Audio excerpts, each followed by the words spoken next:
She had a great family and a solid career. She had just got that promotion. She had a great relationship with a new boyfriend. He was perfect for my sister. But in the blink of an eye, everything changed. She didn't come home. It's my daughter. This is not like her. This is not her character. Was she carrying a dark secret? She was so drawn into him like a moth to a flame. Detectives would soon uncover a complex web of lies. There was a sex tape that was made. You have a man in a skeleton mask. Love is not supposed to hurt. Love is not supposed to take someone's life. December 14th, 2015. It's a chilly Monday morning in Detroit, Michigan. And downtown is bustling with an energy that would have been unthinkable a few years earlier. We've been through some tough times, but we're on the uprise. Detroit is this comeback city right now, and it's been a long time in the making. While many are out on their morning commute, a sanitation worker in the Brightmoor area is making his rounds. This area is a residential area. It just consists of homes, single-family homes, some vacant dwellings and vacant lots. In front of one of these vacant houses, the sanitation worker comes across an oddly placed garbage container. As the worker attempts to roll the can, he notices it is unusually heavy. It was obvious someone had put something more than just household garbage in there. When the worker lifts the lid, he's met with a terrifying sight. There is the body of a deceased female. The worker immediately runs back to his truck to call 911. That call comes into me. I alert my team, and we then head out to the location. When detectives arrive to examine the body, there is little evidence to suggest just how the victim died. There was no obvious signs of trauma at the time, but we believe we were investigating a homicide. She obviously did not place herself inside a trash bin. Who was this woman? Detectives believe they know the answer. Police had spent the last 3 days searching for a woman named Kajavia Globe. But no one had heard from her. Is this Kajavia Globe? And if so, what led to her tragic death? 24-year-old Kajavia Globe was part of a tight-knit family of strong women. Kajavia was the big sister. You know, she looked out for her sister. She was very overprotective over her sister. I needed that as me being a single parent because I didn't have to worry. Kajavia was a mother figure. It's great. We did everything together. Couldn't have tear us apart. She was my best friend. You could confide into Kajavia about anything. With the support of her family, Kajavia was thriving in her professional life. She was working at a telemarketing firm and had just been promoted to project manager. She was a leader over there, so anyone coming under her, she would teach them the software and everything. So she was really excited about it. She wasn't going to let anything or anyone prevent her from achieving the goals that she had. She always wanted to reach for the stars. She was like, oh, I'm going to grow with this company. I'm going to advance to the fullest. Focused on her successful career, Kajavia wasn't looking for love, but couldn't deny the chemistry she had with coworker, 37-year-old John Black. She was a guy magnet. She was popping, fly. They will always go out on dates. He always took her to nice places, and she just was like, he treats me like a queen. Why are you so good to me? Because you deserve it. After a 6-week romance, the couple had become inseparable, and John asked Kajavia to move in. He was treating her well. She always talked about him. She was just happy, full of joy. However, on the night of December 11th, 2015, Kajavia's sister receives a distressing phone call from John Black. I had just walked in the house from having dinner. Hello? Hello, Adriana? Yes, John. Is Javia with you? No, she's not. Why? He said she didn't make it home. She's supposed to be here hours ago. She's not answering her phone? No, that's why I'm calling you. She's supposed to be It's here like unlike her to not call or to be, answering the phone. Well, look, please give me a call once you talk to her. Will do. Several hours pass, and there is still no word from Kajavia. It's completely out of character for her to just go missing. I'm calling her phone, her sister's calling her phone, everyone is calling her phone. The following morning, there is still no sign of Kajavia, and her family becomes increasingly alarmed. We waited till the sun rose, and we went to the police station. I was sitting at my desk, and a lady and her children come in. She was very frantic, and she was upset. Hi, I can help you. It's my daughter. I can't find her.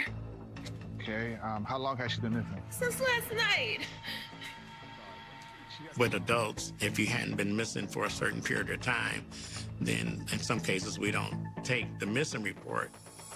Generally speaking, when someone goes missing, police tend to think this could be voluntary, especially if it's an adult. But is this one of those cases? There has to be something you can do. As she spoke to me, I just had this overwhelming sensation, that it's something more to this.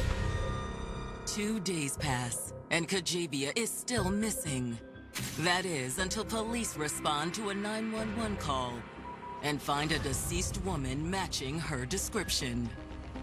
My heart sank because I had to make that call. Hello, Ms. Globe. Yeah, this is Sergeant Ball.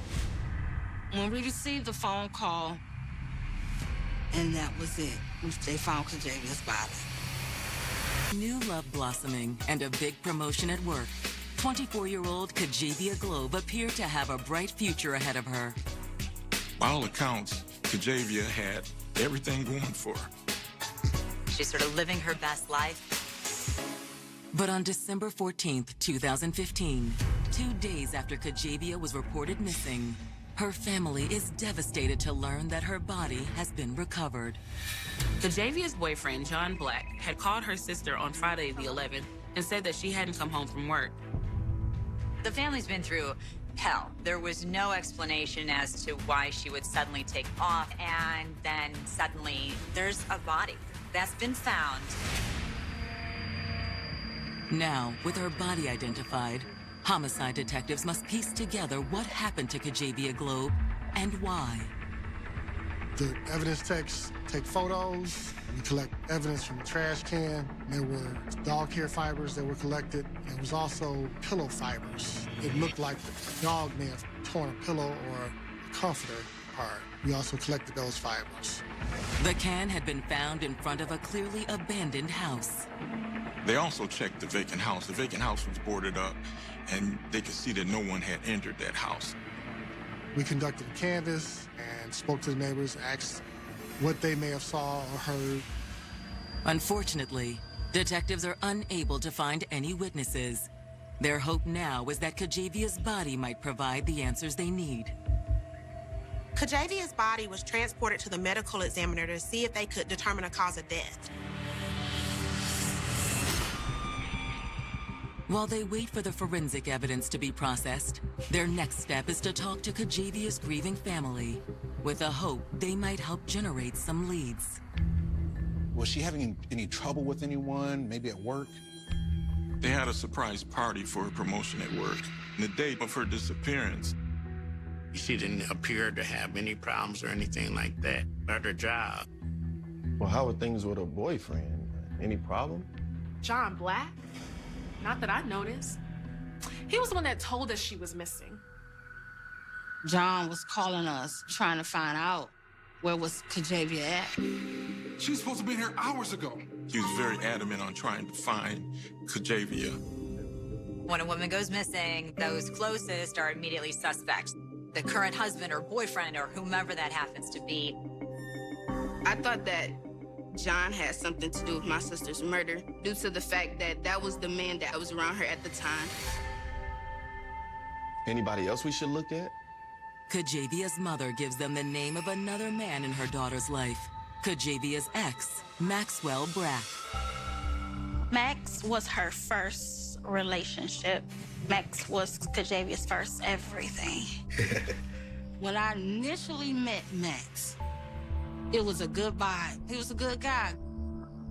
Yes, I like that one. Yeah. He made my sister happy, and my sister was always there for him. You love me, right? You know I do. You want one for me? But Kajavia's family says that despite their relationship being strong, Max started showing a darker side that landed him in prison in 2011. Maxwell was sentenced for 2 years on a gun charge. And once he was released, their relationship changed between him and Kajavia. Her sister came to me and was expressing her feelings that she didn't like how Max talked to her sister. He would he would talk to her like he was the dad instead of the boyfriend. According to Kajavia's family, eventually the abuse allegedly became physical, and Kajavia had had enough. Kajavia had finally left Max because she got tired of the fighting, the arguing, and she finally said, "Mom, I'm gonna leave him." And she left him. Once that breakup happened, that's when they kind of went their separate ways. And then she met John. She was just happy, full of joy. Kajavia's mother says she had reached out to Max to find out if he'd seen Kajavia while she was still missing. Just because they did have history. I called Max, and Max was like, he haven't seen her. Detectives now have 2 possible suspects, the ex-boyfriend and the new boyfriend. Now we're looking at 2 individuals who may have acted or may have been involved in her death. We'll be in touch. Detectives assure Kajavia's family they'll find her killer and make interviewing the 2 men in Kajavia's life their top priority. We started conducting our interviews, and we went out and spoke to John Black. Tell us about the day Kajavia went missing. She went to work, man. They threw her a party. She called me afterwards about 6:30. Said she had to run a few errands, but she never came home after that. Any problems between you two? No, man, I thought everything was good. Till I seen that video. Video? What video? John explains that when Kajavia went missing, he went through her cloud to see if she had posted any pictures or anything that would indicate where she had been. And that's when he found the video. He found a video of her and Maxwell Brack having sex. Detectives instantly suspect John may be hiding some facts about when he found the video, but they also wonder when it was made. So you found this around the time she was missing? Yes. So she was cheating on you?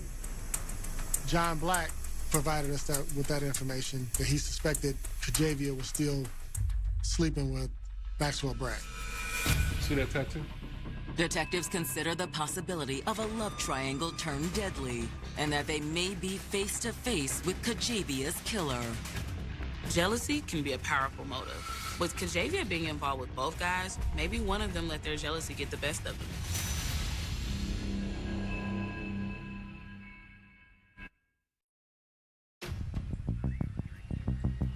Detroit homicide detectives are investigating the murder of 24-year-old Kajavia Globe. Police didn't know how she died, but they had multiple suspects on their radar. One is her ex-boyfriend, Max Brack. The other is her current live-in boyfriend, John Black. Detectives are questioning John Black at his residence and have just learned Kajavia may have been cheating on him with Max. John tells detectives he found out about Kajavia seeing Max again because of an explicit video he discovered. When was the video made? Recently. How recent? John says that he noticed Kajavia's new tattoo in the video, so it couldn't have been more than a few weeks old. Kajavia has gone back to Max Brack. She's having sex with him. There's a history of violence there. Now they find out that this relationship is once again in play. Detectives believe the video of Kajavia and Max surfacing so close to her death is not just a coincidence. John said he found it while trying to help locate Kajavia when she was missing. But police have their doubts. We thought maybe he was upset by that. Detectives suggest perhaps John had flown into a jealous rage and killed Kajavia. But John claims that's simply not true. Listen, I understand I got mad about the video. I love Kajavia. I would do anything for that woman. I seen us having kids. I seen us getting married. I loved her, man. Detectives ask John if he has an alibi for the night Kajavia disappeared. I was here, man, calling all of her family, trying to figure out exactly where she was, but she never showed up. John was the one that called Kajavia's family, but his alibi is still flimsy. Detectives end their interview with John Black, but he's not cleared from their suspect list just yet.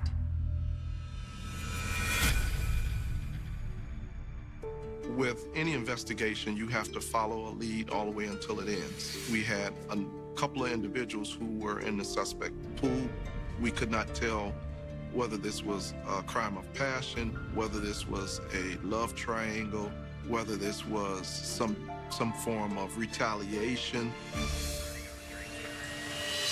Back at the station, detectives look into the other man in Kajavia's life, Max Brack. They start with his arrest record. Max had a pretty long rap sheet, including a weapons conviction where he served 2 years in prison. We learned from Maxwell's criminal history that he had convictions for domestic violence and assault, which kind of piqued our interest. From what we understood, this person was a violent person. If Max was as dangerous as his record suggests, why would Kajavia keep seeing him? She would say she wasn't talking to him anymore. She was done with him, but he will always find a way to pull her back in. You love me, right? You know I do. He knew what to say. He knew what buttons to push to get her to reach back out to him. After multiple attempts to find Kajavia's ex turn up empty-handed, detectives decide to put a bolo out for Max Brack. Detectives need to talk to Max and find out what he knows. His name is coming up way too much. In order to find out who killed Kajavia, detectives need to determine where she was the night of December 11th. We conducted a financial transaction history for Kajavia's bank records. We found that there were some inaccuracies. We learned that Kajavia's bank card had been used at a local ATM to withdraw money. It was a withdrawal for $500, 8:03 p.m. on December the 11th. That is a lot of money to be withdrawn, and it's right around the time that Kajavia stopped answering her phone. Detectives waste no time retrieving the security footage from the bank. We requested video footage for that transaction, and in fact showed Kajavia Globe's vehicle. However, upon closer inspection, detectives make a troubling discovery. I think we got it. Kajavia is nowhere to be seen in the footage. The video footage actually showed an individual with a mask withdrawing money from the ATM. You have a man in a skeleton mask withdrawing $500 from Kajavia's account in Kajavia's car and no sign of Kajavia. Detectives feel confident that whoever accessed that ATM is the one who killed Kajavia. This guy knew her passcode to her bank account. Now detectives just have to determine who is the man behind the mask. Again, there are only 2 people on detectives' radar who had this kind of access to Kajavia's personal life: John Black and Max Brack. Detectives investigating the murder of Kajavia Globe have uncovered a startling piece of evidence. Police recover surveillance video showing a man wearing a skeleton mask, withdrawing $500 from Kajavia's account, and even driving her car. Police assumed that whoever was wearing the mask was most likely the one responsible for her death. Detectives have their suspect list narrowed down to 2 men, Maxwell Brack and John Black. Detectives have spoken to Kajavia's current boyfriend, John Black, but now they need to speak with Max Brack. While police have yet to locate Max Brack, they are able to locate Kajavia's vehicle. It was seen down in our Brightmoor area in the western side of Detroit. They found a purse in the back seat, and in the purse were credit cards that belonged to Kajavia. We had learned that Kajavia had recently been promoted at her job, and when her vehicle was found, there were balloons inside. But it's not what police find inside the vehicle that makes them take note. It's where the vehicle is found. Her vehicle was located just a few blocks from where her body was found. Detectives now have one more piece of the puzzle, but they don't know where she was killed. While CSIs process Kajavia's car for physical evidence, detectives subpoena phone records and begin combing through them. Phones are just like a fingerprint in some cases because they tell us where you were, when you were there, how long you stayed. What they find confirms some of what they already know. Kajavia had been in frequent contact with Max. There was almost no drop-off in her communication with him. When the family talked to Max, he stated that he didn't see her nor talk to her. While the phone records point to the guilt of one of the men in Kajavia's life, they also prove the innocence of another. The phone record showed that John Black was home the entire night. He was just a concerned boyfriend. Hey, it's John. By all accounts, John Black, desperate for answers, he was contacting her family. I've always been a stand-up guy, so I had to stand my ground because I didn't do anything. And if I have to face these questions, it is what it is. I didn't do that. In fact, John had hoped to soon marry Kajavia and start a family. I definitely saw myself marrying Kajavia in the future. It was just a matter of when, you know. Confident John Black is not their killer, detectives are now ready to move on to their next suspect. Based on the phone records, we were able to rule him out. So Maxwell is suspect number 1 on our radar. Once we figured out that that was his number in her call log and him saying that he have not contacted Kajavia in a long time, at that point I knew that Maxwell had something to do with it. A closer inspection of Max's records gives detectives further proof that he was likely Kajavia's killer. Maxwell Brack was in the area where her car was dumped, and he's also where her body was dumped at the time of the crime. What about the ATM? It pinged in this area right here, around 8 p.m. That is not enough to get a warrant yet. We still need eyewitnesses that may help. On December 16th, 2015, 2 days after Kajavia's body was found, detectives receive a surprising phone call. We were alerted that there was a witness that potentially had information. Kim Wilson, who lives on the street where Kajavia was found, arrives at the station to give a statement. Expressed that there was some information that you may have. I might be able to help you guys. On December the 14th, she observed an individual move the garbage can from his property to across the street to be picked up. She tells police that she had seen this guy with this dumpster, and he was sort of pacing back and forth, and then he ends up taking it and put it in front of the abandoned house.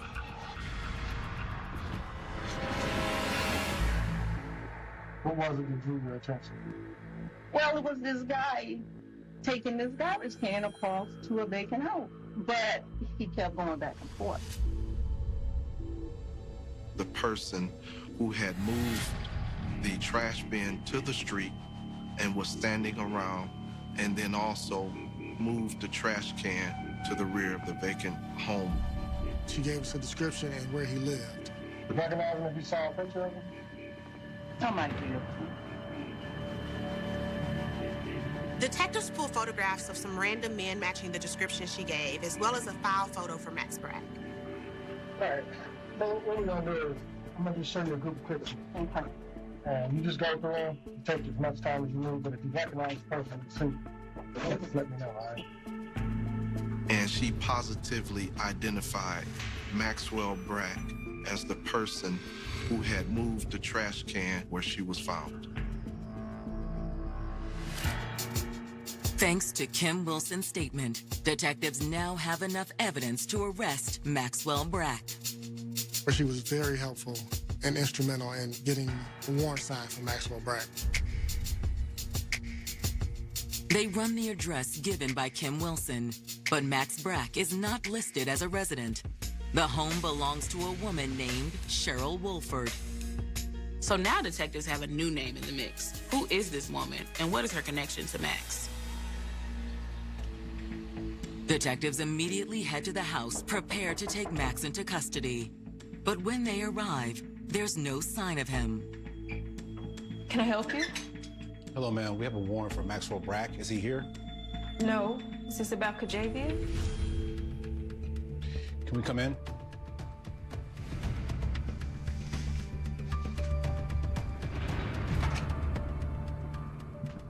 So you were aware that her body was found across from here?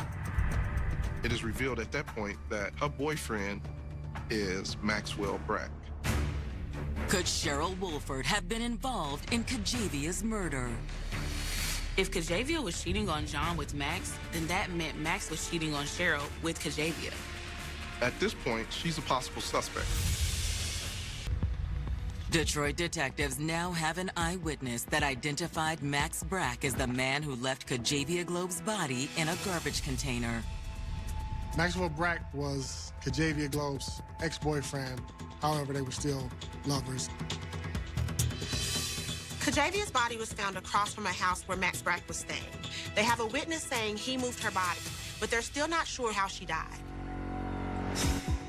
Detectives have also found a potential new accomplice in the crime, Max's girlfriend, Cheryl Wolford. Did you know her? No. I just knew that her and Max were still hooking up. How did you find out? Yeah, I just found a video of the two of them. The video showed Kajavia having sex with Maxwell Brack. The fact that she not only knew about Max and Kajavia's relationship, but saw it firsthand, must have been devastating. It's also a red flag for detectives. We believe that she may have been slighted by that and upset. And due to the proximity of where her body was found and she lived there, she was obviously a suspect to us. Were you involved in this? No. I was at work that night. Here's my card. You can check with my supervisor. And what about Max? Think he's able to do something like this?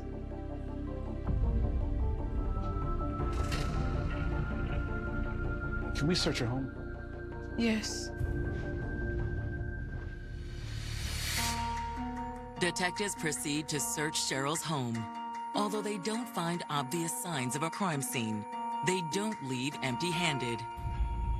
We found multiple pieces of evidence that were consistent with evidence that was in that trash container. Cheryl Wolford had a dog, and detectives knew that there were dog hairs as well as fibers from a pillow found with Kajavia's body. You're gonna have to take a sample of this. Okay. Detectives take samples of the hair and fibers for forensic analysis. With no blood evidence or proof that Cheryl was involved, detectives can't arrest her. But they still need to check her alibi to make sure she's telling the truth. Upon returning to the station, detectives are met with surprising news. Max Brack has been apprehended.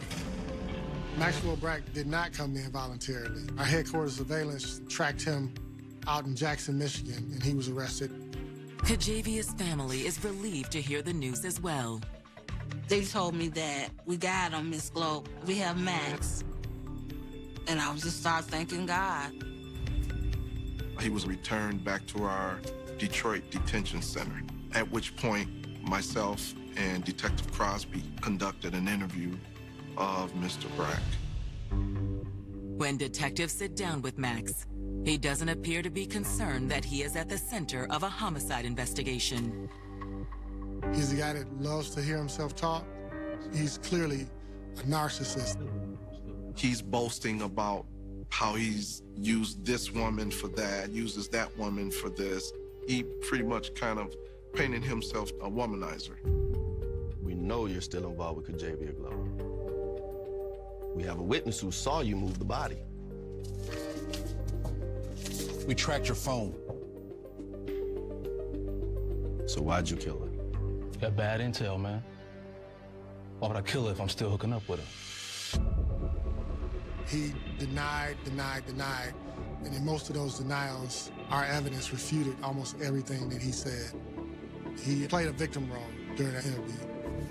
I don't know what y'all think happened, but I ain't do it. And I ain't saying nothing else until I speak to my lawyer. Detectives conclude their interview and send Max back to holding. He hired a lawyer, and his lawyer stated that he was not going to provide a statement. So we continued on with our investigation and building our case. After their interview with Max, detectives follow up on Cheryl Wolford's alibi for the night of the murder. She stated that she was at work that night and didn't get home until well after detectives believed Kajavia was killed.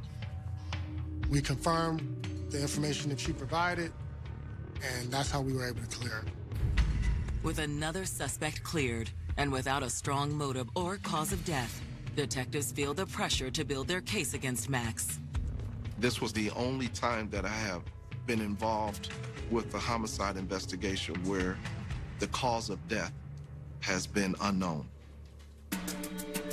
However, when the lab results come in for the items found at Cheryl Wolford's home, detectives believe they now have enough evidence to file murder charges. We found multiple pieces of evidence that were consistent with evidence that was in the trash container. We sent all of that evidence off to our lab, which it was confirmed that those items were a match, even the dog head. Detectives submit their case to the prosecutor's office. 2 months after Kajavia Globe's body was found, Max Brack is charged with open murder. The evidence pointed to Max, but without a cause of death, they could not file first or second-degree murder charges. With such an unusual case, will the prosecution be able to make the charges stick, or will Max walk away a free man? Because they didn't have a cause of death, I think he felt confident that he wouldn't be attached to it. Max was being very arrogant. I feel like he think he had it in a bag, like he fooled everyone, and that he was going to get off. I hate this man. This man has destroyed my family. I feel like Kajavia stayed with Max because her heart was so forgiving. She could always forgive and overlook a situation to where she had overlooked Maxwell's abuse, to where she felt that she could possibly get through to him, that he will eventually stop. But it never stopped, and it took her to her death. In August of 2016, prosecutors prepare their case against Max Brack for the murder of Kajavia Globe. But Max maintains his innocence. Max claimed that even though he and Kajavia were still lovers, that didn't mean he killed her. He said they had this sexual relationship, and that's all it was. Maxwell told us he would have no reason to hurt or kill Kajavia. Despite the fact that he was engaged in a sexual relationship with Kajavia at the time of her death, despite the fact that her body is found across the street from where he's living, he says he has nothing to do with this.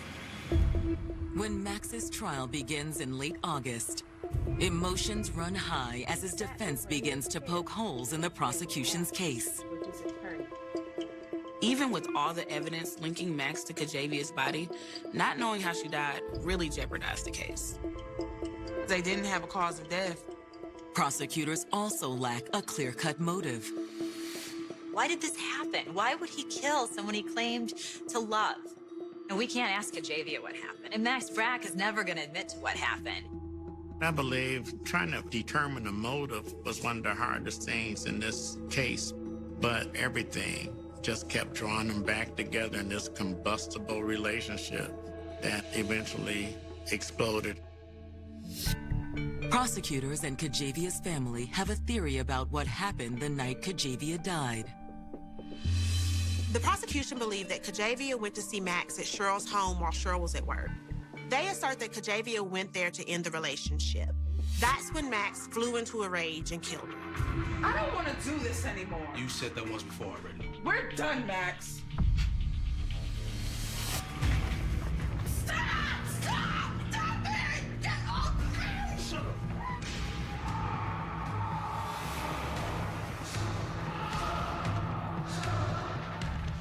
He knew that he couldn't control her.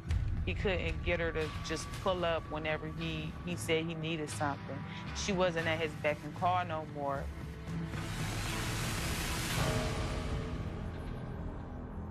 It was, if I can't have you, nobody can. Despite the holes in the prosecution's case, Max's demeanor in court may have done the most damage to his defense. When he walked into the courtroom, he kind of was just arrogant. He had this look on his face like he knew that he was innocent and he didn't have anything to do with it. He honestly thought that he was clear. On August 31st of 2016, the jury returns their verdict. In an open murder trial, the jury can convict on a charge that fits the evidence presented. In this case, there wasn't enough for first degree, but second-degree murder still carries substantial prison time. They found Max guilty of second-degree murder. It's the news Kajavia Globe's family has been waiting for. I was a sigh of relief. We are going to get justice for my sister. At sentencing, the presiding judge makes sure Kajavia's family gets exactly that. The judge gave him 70 years to 100 years behind bars. He basically showed no emotion, and I believe that played a big role in why he was found guilty by the jury. And also, during the sentencing, he chuckled at the judge's sentencing. And the last 10 years of that 70-year sentence, that's for the smile. That was very powerful to see him just kind of laugh it off. He will be there for the rest of his life. It's just a sad situation. Both lives are done. It's like he's gonna sit in prison the rest of his life. That's not a life. Before Max is taken away, Kajavia's mother makes a powerful statement to the court. He knew I didn't like him. When he put my baby in that dumpster, that was something to me, because I always told him in his face he was trash. I hate this man. This man has destroyed my family. This man has took something from me that he can never give it back. Never. It was me and my 4 daughters. No. And we don't have that in our life no more. I still have a broken heart, and I never will learn how to cope with this, because this is something that eats at me all the time. Maybe one day he can say and own up to it that he did do that, but I don't really want to hear his answer, because inevitably you still took a life for whatever selfish reason you wanted to do that for. You never get closure. You just had to learn to live, to deal with it. That's it. As for John Black, the man who hoped to one day marry Kajavia, he too must find. The blood on the carpet had long turned to dust, but the silence in that suburban bedroom lasted for exactly 50 years. In the scorching summer of 1976, California was a paradise curdling into a nightmare, a sun-drenched landscape haunted by the shadows of hitchhiker murderers, midnight predators, and faceless monsters who blurred the line between urban myth and walking terror.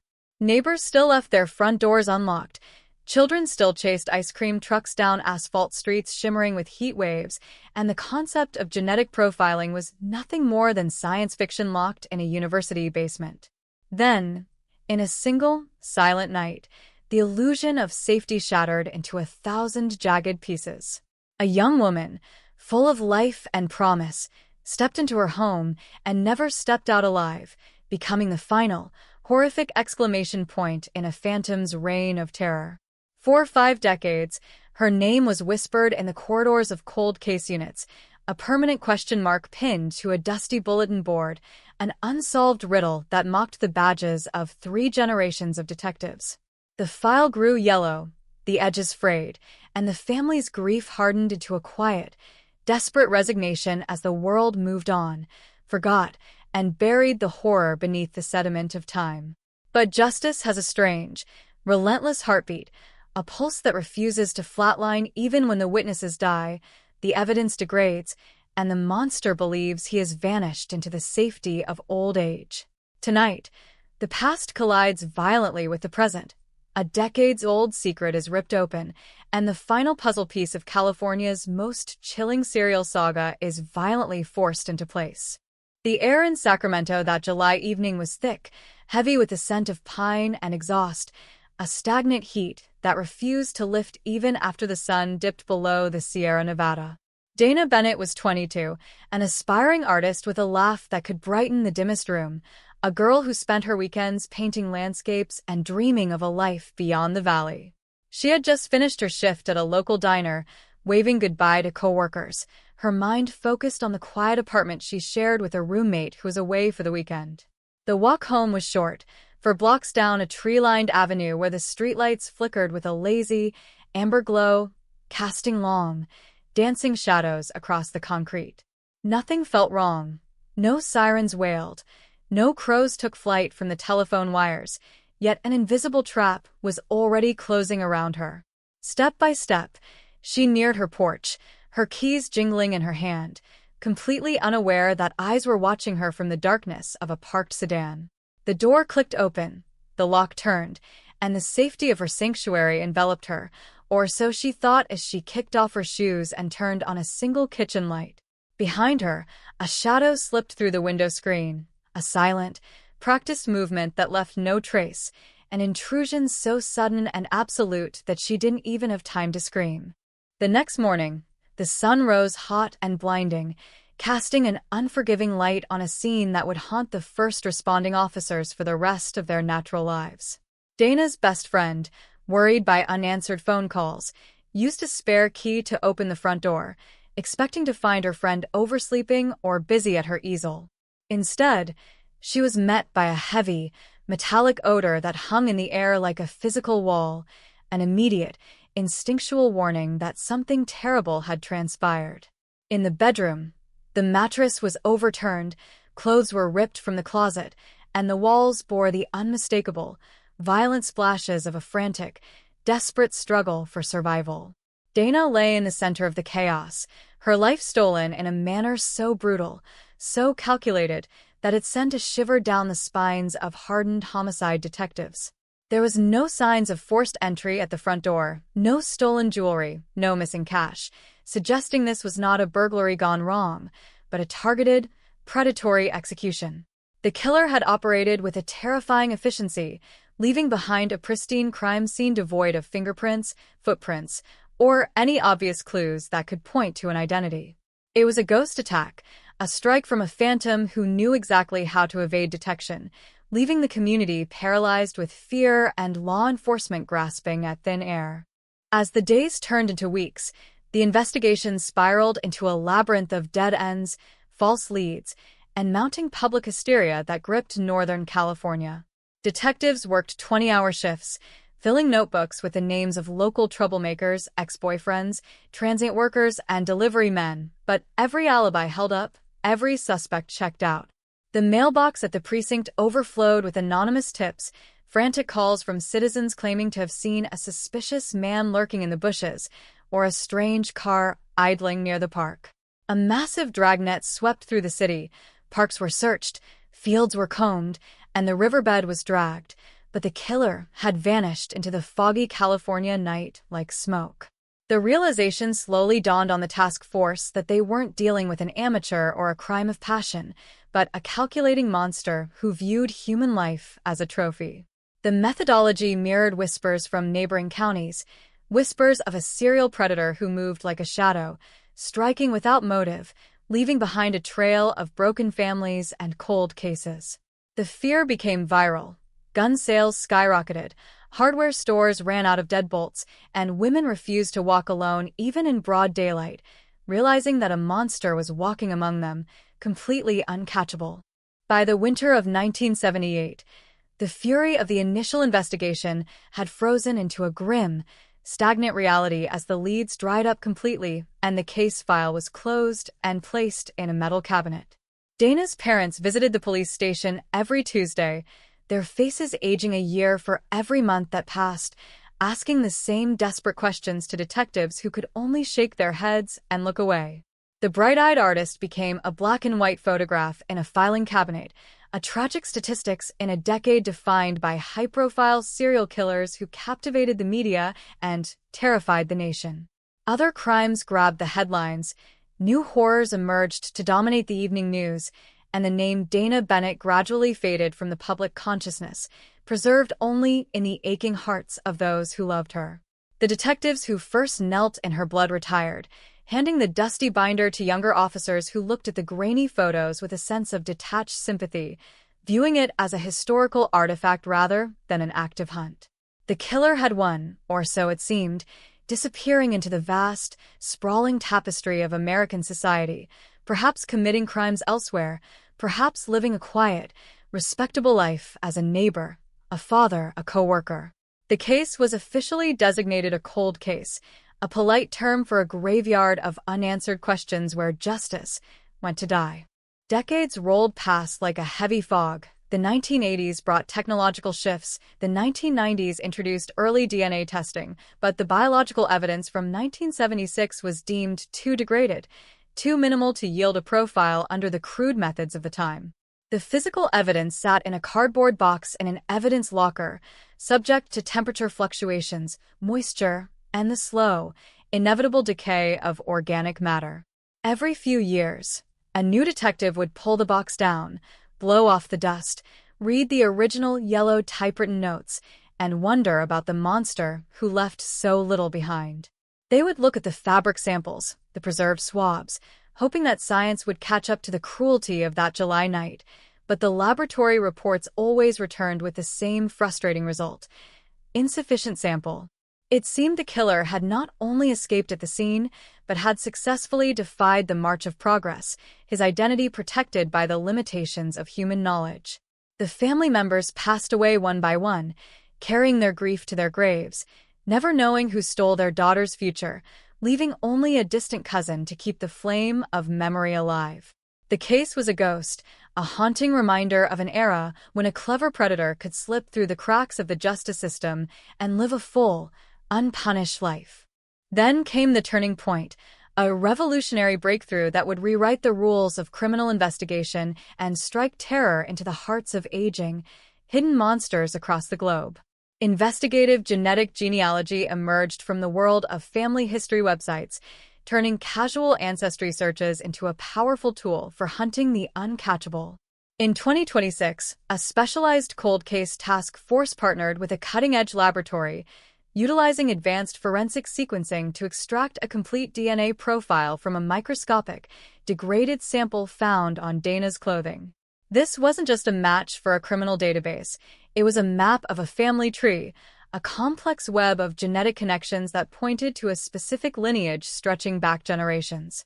Technicians and genealogists worked side by side for months, reverse engineering a family tree, tracking down distant cousins, great-aunts, and obscure marriages to narrow down the pool of possibilities. The circle began to tighten around a single branch of a family that had resided in California during the mid-1970s, a family with several brothers, one of whom fit the timeline perfectly. The phantom was finally getting a face, a name, a physical location, as the digital dragnet closed in on a man who believed his secret was buried deeper than the earth itself.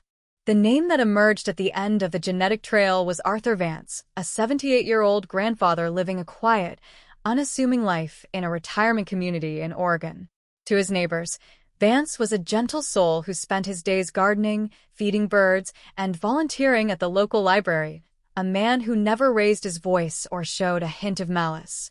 He was a veteran, a retired accountant, a pillar of his small community who had lived a long, peaceful life surrounded by children and grandchildren who adored him. No one in his current life knew about his brief, dark residency in Sacramento in 1976, a period he had systematically erased from his personal history, never speaking of it to his wives or his offspring. Undercover detectives descended on the quiet Oregon town, watching the old man through binoculars as he walked his dog, waiting for the one thing they needed to seal his fate, a fresh sample of his DNA. They followed him to a local diner, watching intently as he drank a cup of coffee and wiped his mouth with a paper napkin, leaving behind the modern keys to his ancient kingdom of horror. The napkin was swept up the moment he left the booth, bagged in sterile plastic, and rushed to a laboratory under high-security escort for an immediate, definitive comparison.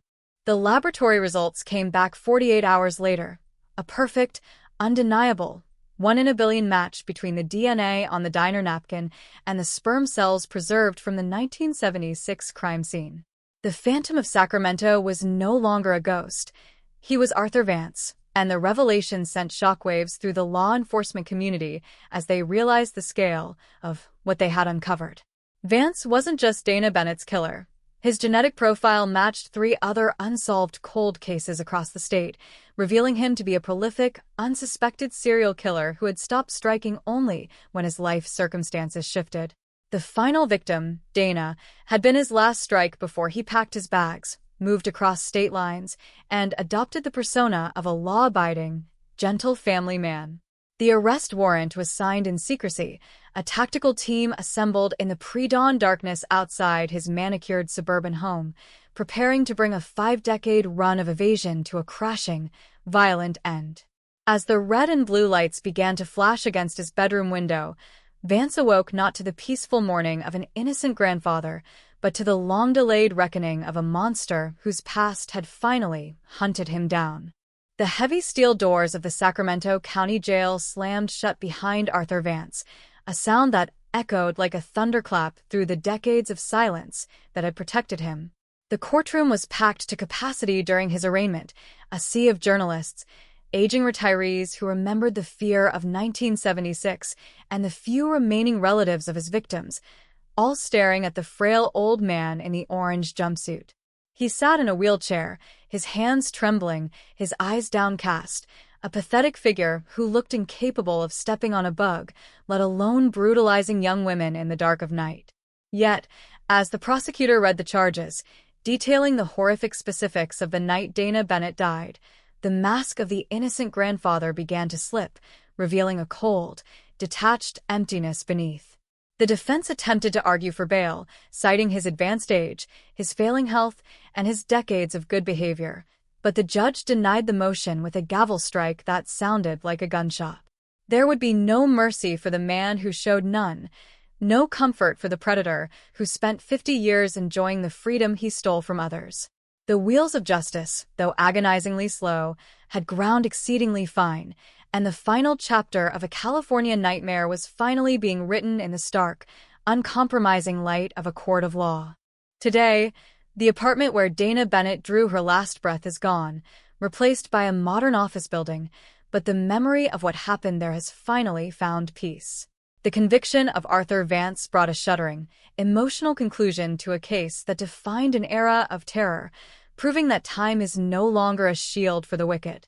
The final victim of a forgotten serial killer did not fade into anonymity. She became the catalyst for a triumph of modern science, a symbol of hope for thousands of other families still waiting in the dark for their own cold cases to break.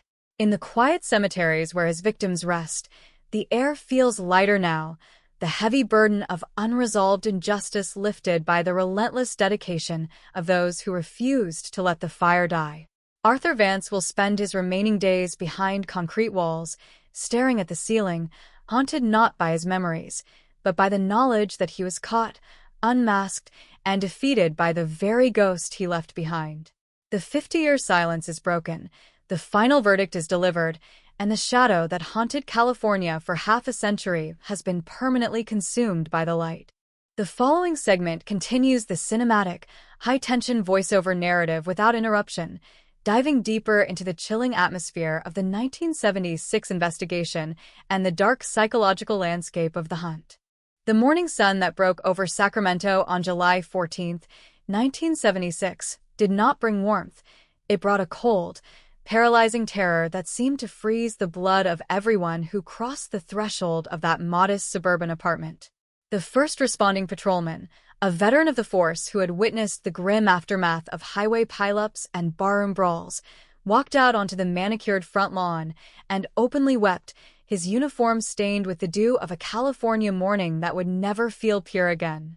The air inside the bedroom remained stagnant, trapped in a horrific stasis, preserving the final, desperate moments of a young woman whose artistic dreams had been violently extinguished in the dark. Investigators moved through the space like ghosts themselves, speaking in hushed, reverent whispers, careful not to disturb the delicate geometry of a nightmare. Every surface was treated with the utmost gravity, yet there was a sickening realization settling deep into the bones of the homicide squad. They were looking at the work of a professional, a predator who left no calling card, no sloppy mistakes, and no easy answers. The chaos in the room was deceptive, masking a chilling, underlying order, a systematic execution that suggested the killer had rehearsed this twisted choreography many times before in his own mind. Outside the yellow police tape, the neighborhood began to wake up to a reality they were entirely unprepared to face. Neighbors gathered on porches, coffee cups shaking in their hands, staring at the flashing red lights reflected in the windows of the apartment building that had, just hours prior, been a symbol of quiet, middle-class security. Dana Bennett had been the heartbeat of this block, the polite girl who always waved, the talented artist whose easel could often be seen set up near the front window, capturing the shifting gold of the valley sunset. Now, her home was a fortress of grief, guarded by armed men with grim expressions and notebooks filled with frantic, useless scribbles. The local news vans arrived before the coroner had even finished his preliminary examination, their heavy cameras capturing the grim spectacle for a public that was already on edge from rumors of violence spreading across the state. The word murder passed from lip to lip like a contagion, transforming a peaceful summer morning into a waking nightmare of suspicion, where every passing stranger was suddenly viewed through a lens of intense, visceral fear. As the afternoon heat began to bake the asphalt outside, the chief of detectives stood in the center of the living room, staring down at a discarded sketchpad that lay just inches from where the struggle had begun. On the top page was a half-finished charcoal drawing of the very tree line that shaded the street outside, a stark reminder of the future that had been stolen in a matter of minutes. The forensics team worked with meticulous slowness, dusting the windowsills, casting plaster molds of faint indentations in the dirt outside, and vacuuming the carpet fibers for any microscopic trace of the intruder. But the results were agonizingly hollow.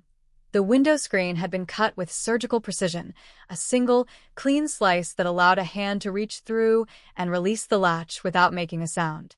There were no smudged fingerprints on the glass, no muddy boot prints on the hardwood floor, and no fibers that didn't belong to Dana or her absent roommate. The killer had moved through the apartment like an evening breeze, leaving behind only the devastating consequence of his presence, a ghost with a blade who knew exactly how to vanish into the night. By nightfall, the precinct had been transformed into a war room, the walls lined with chalkboard timelines, maps of the surrounding grid, and lists of every registered vehicle that had been spotted in the area over the past 48 hours. The initial theory of a botched burglary was discarded almost immediately. Dana's purse sat untouched on the kitchen counter, her wallet still stuffed with the modest earnings from her diner shift, her silver jewelry still resting in a ceramic dish on her dresser. This was an act of pure, targeted aggression, a hunt where the prize was not material wealth, but the complete and absolute dominion over another human life. Detectives began the grueling process of tracing Dana's final hours, interviewing the kitchen staff at the diner, the patrons who had sat at her tables, and the store owners along her brief walk home. A few remembered seeing her, a bright spot of color in the fading twilight, but no one could recall anyone following her, no strange cars tracking her pace, no shadowy figures lingering in the blind spots of the streetlights. She had walked home in what appeared to be total solitude, completely unaware that a monster was charting her steps from the gloom. The lack of immediate progress sent a wave of panic through the local government, prompting emergency meetings at City Hall and a sudden, dramatic increase in police patrols throughout the residential districts. The media seized upon the tragedy, running front-page headlines that screamed of a phantom killer on the loose in the valley, a sensationalist narrative that only fueled the growing hysteria of the citizenry. Gun shops reported unprecedented lines stretching out the door, with terrified husbands and single women buying up whatever revolvers and ammunition were left on the shelves. The carefree atmosphere of the mid-1970s evaporated overnight, replaced by a bunker mentality where windows were nailed shut, heavy curtains were drawn against the dark, and the sound of a stray cat knocking over a trash can was enough to trigger a frantic call to the emergency operator. The community was turning inward, devouring itself with suspicion, as rumors flew that the killer was a local resident, perhaps a businessman, a city worker, or even a member of the volunteer fire department who knew the layout of the streets by heart. In the midst of this escalating terror, Dana's family arrived from out of town, their faces masks of pure, unadulterated shock as they were escorted through the back door of the police station to avoid the gauntlet of reporters. Her father, a proud, stoic man who had served in the war, looked completely broken, his hands trembling violently as he clutched his wife's shawl against his chest. They listened in agonizing silence as the lead detective explained the lack of leads, the absence of a clear motive, and the terrifying efficiency of the attacker. There were no words of comfort that could bridge the chasm of their loss, no hollow promises of a quick arrest that could ring true in the face of such a meticulously executed crime. The family's grief was a silent, heavy weight that filled the small interrogation room, a stark reminder to the officers present that behind every cold case file was a family condemned to a life sentence of unanswered questions and eternal sorrow. As the first week drifted into the second, the investigation expanded its scope, looking beyond the borders of Sacramento to see if Dana Bennett's murder was part of a larger, more sinister pattern. Telex machines clattered late into the night, exchanging data with law enforcement agencies in San Francisco, Oakland, and Los Angeles, searching for any crime that shared the same chilling hallmarks. They looked for young women targeted in their own homes, the clean cutting of window screens, the complete absence of forensic evidence, and the terrifying level of physical violence inflicted upon the victims. The search yielded a handful of eerie similarities: a missing student in a neighboring county, an unsolved assault in a coastal town, but the lack of centralized computer databases made cross-referencing an agonizingly slow and imprecise science. Information was shared through mailed packages of typed reports and grainy black-and-white photographs, a fragmented puzzle where the pieces were scattered across thousands of miles of California highway, and no one knew how to fit them together. The psychological toll on the task force began to manifest in frayed tempers, sleepless nights, and an obsessive focus on details that led nowhere. The lead detective, a man named Miller who had a reputation for breaking the toughest suspects, found himself returning to the crime scene in the dead of night, sitting in his unmarked car outside the dark apartment building, waiting for an epiphany that never came. He would stare up at the window where the screen had been cut, trying to place himself in the mind of the predator, trying to understand what kind of man could commit such an atrocity, and then simply walk away into the darkness, without leaving a trace of his humanity behind. Miller knew that every day that passed without a suspect lowered the chances of solving the case exponentially, that the trail was growing colder with every sunrise, and that the killer was likely watching the news, mocking their futility from the safety of some ordinary, unremarkable living room. By late August, the heat wave broke, bringing a cool rain that washed the dust from the streets of Sacramento, but it did nothing to clear the oppressive atmosphere of dread that hung over the city. The tips had slowed to a trickle. The initial surge of manic energy within the department had given way to a grim, exhausting routine, and the resources allocated to the task force were beginning to be pulled away by other, more immediate crises. A string of armed robberies on the West Side and a high-profile narcotics investigation demanded the attention of the department's top brass, leaving Miller and a handful of dedicated officers to keep the flame of Dana's investigation alive. The chalkboard that once held dozens of names was now mostly blank, the long lists of suspects whittled down to nothing but alibis and dead ends, leaving only the stark, unyielding reality of a perfect crime. The tragedy of the situation was compounded by the realization that the killer had effectively achieved total anonymity, disappearing into the vast, sprawling population of the Golden State like a single drop of water in an ocean. Without an eyewitness, without a weapon, and without the genetic tools that would define future generations of law enforcement, the investigation was a ship lost at sea, without a compass. The file on Dana Bennett was no longer a dynamic, living document. It was beginning its slow transformation into a monument of human failure, a collection of papers destined to sit in a cardboard box until the ink faded to gray. Yet, beneath the surface of this official stagnation, the anger remained, a simmering, burning resentment shared by the men who had stood in that blood-soaked bedroom, a collective vow that, even if it took the rest of their lives, they would never truly let the phantom of 1976 rest in peace. The rain that washed through the valley in late August did more than clear the oppressive heat. It seemed to wash away the last remnants of momentum that had kept the investigation alive. As the calendar turned to September 1976, the stark reality set in that the Phantom of Sacramento had beaten the system, leaving behind a frozen landscape of grief and frustration. Detective Miller sat at his desk, the green-shaded lamp casting a harsh, artificial glow over the crime scene photographs that had become the permanent wallpaper of his mind. He stared at the image of the cut window screen, the edges clean and deliberate, realizing that this single detail was the definitive signature of a monster who operated with cold, mechanical precision. The department was shifting its focus. The daily briefings were shrinking from hours to mere minutes, and the administrative pressure to reallocate manpower to active, solvable cases was becoming an unbearable weight. Yet, Miller refused to let go of the file, his fingers tracing the typewritten names of 100 men who had been interviewed, cleared, and dismissed, leaving him with nothing but a profound sense of emptiness. The silence that descended upon Dana Bennett's family was a heavy, suffocating entity that stretched across the miles back to their hometown. Her bedroom in her parents' house remained exactly as she had left it, her paintbrushes soaking in dried jars, her unfinished canvases leaning against the wall like headstones for a future that would never arrive. Her mother no longer wept openly. Instead, she sat by the window for hours, staring out at the street as if expecting her daughter to come walking around the corner, her laugh echoing through the quiet neighborhood. Her father, once a pillar of strength, had grown distant, his eyes hollowed out by a rage that had no target, a fury that could not be spent because the enemy had no name, no face, and no physical form.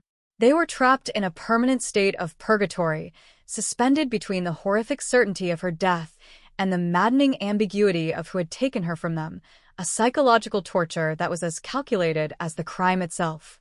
In the underworld of Northern California, whispers began to circulate among the informants and transient populations, rumors of a man who bragged about a late-night hunt in the capital city.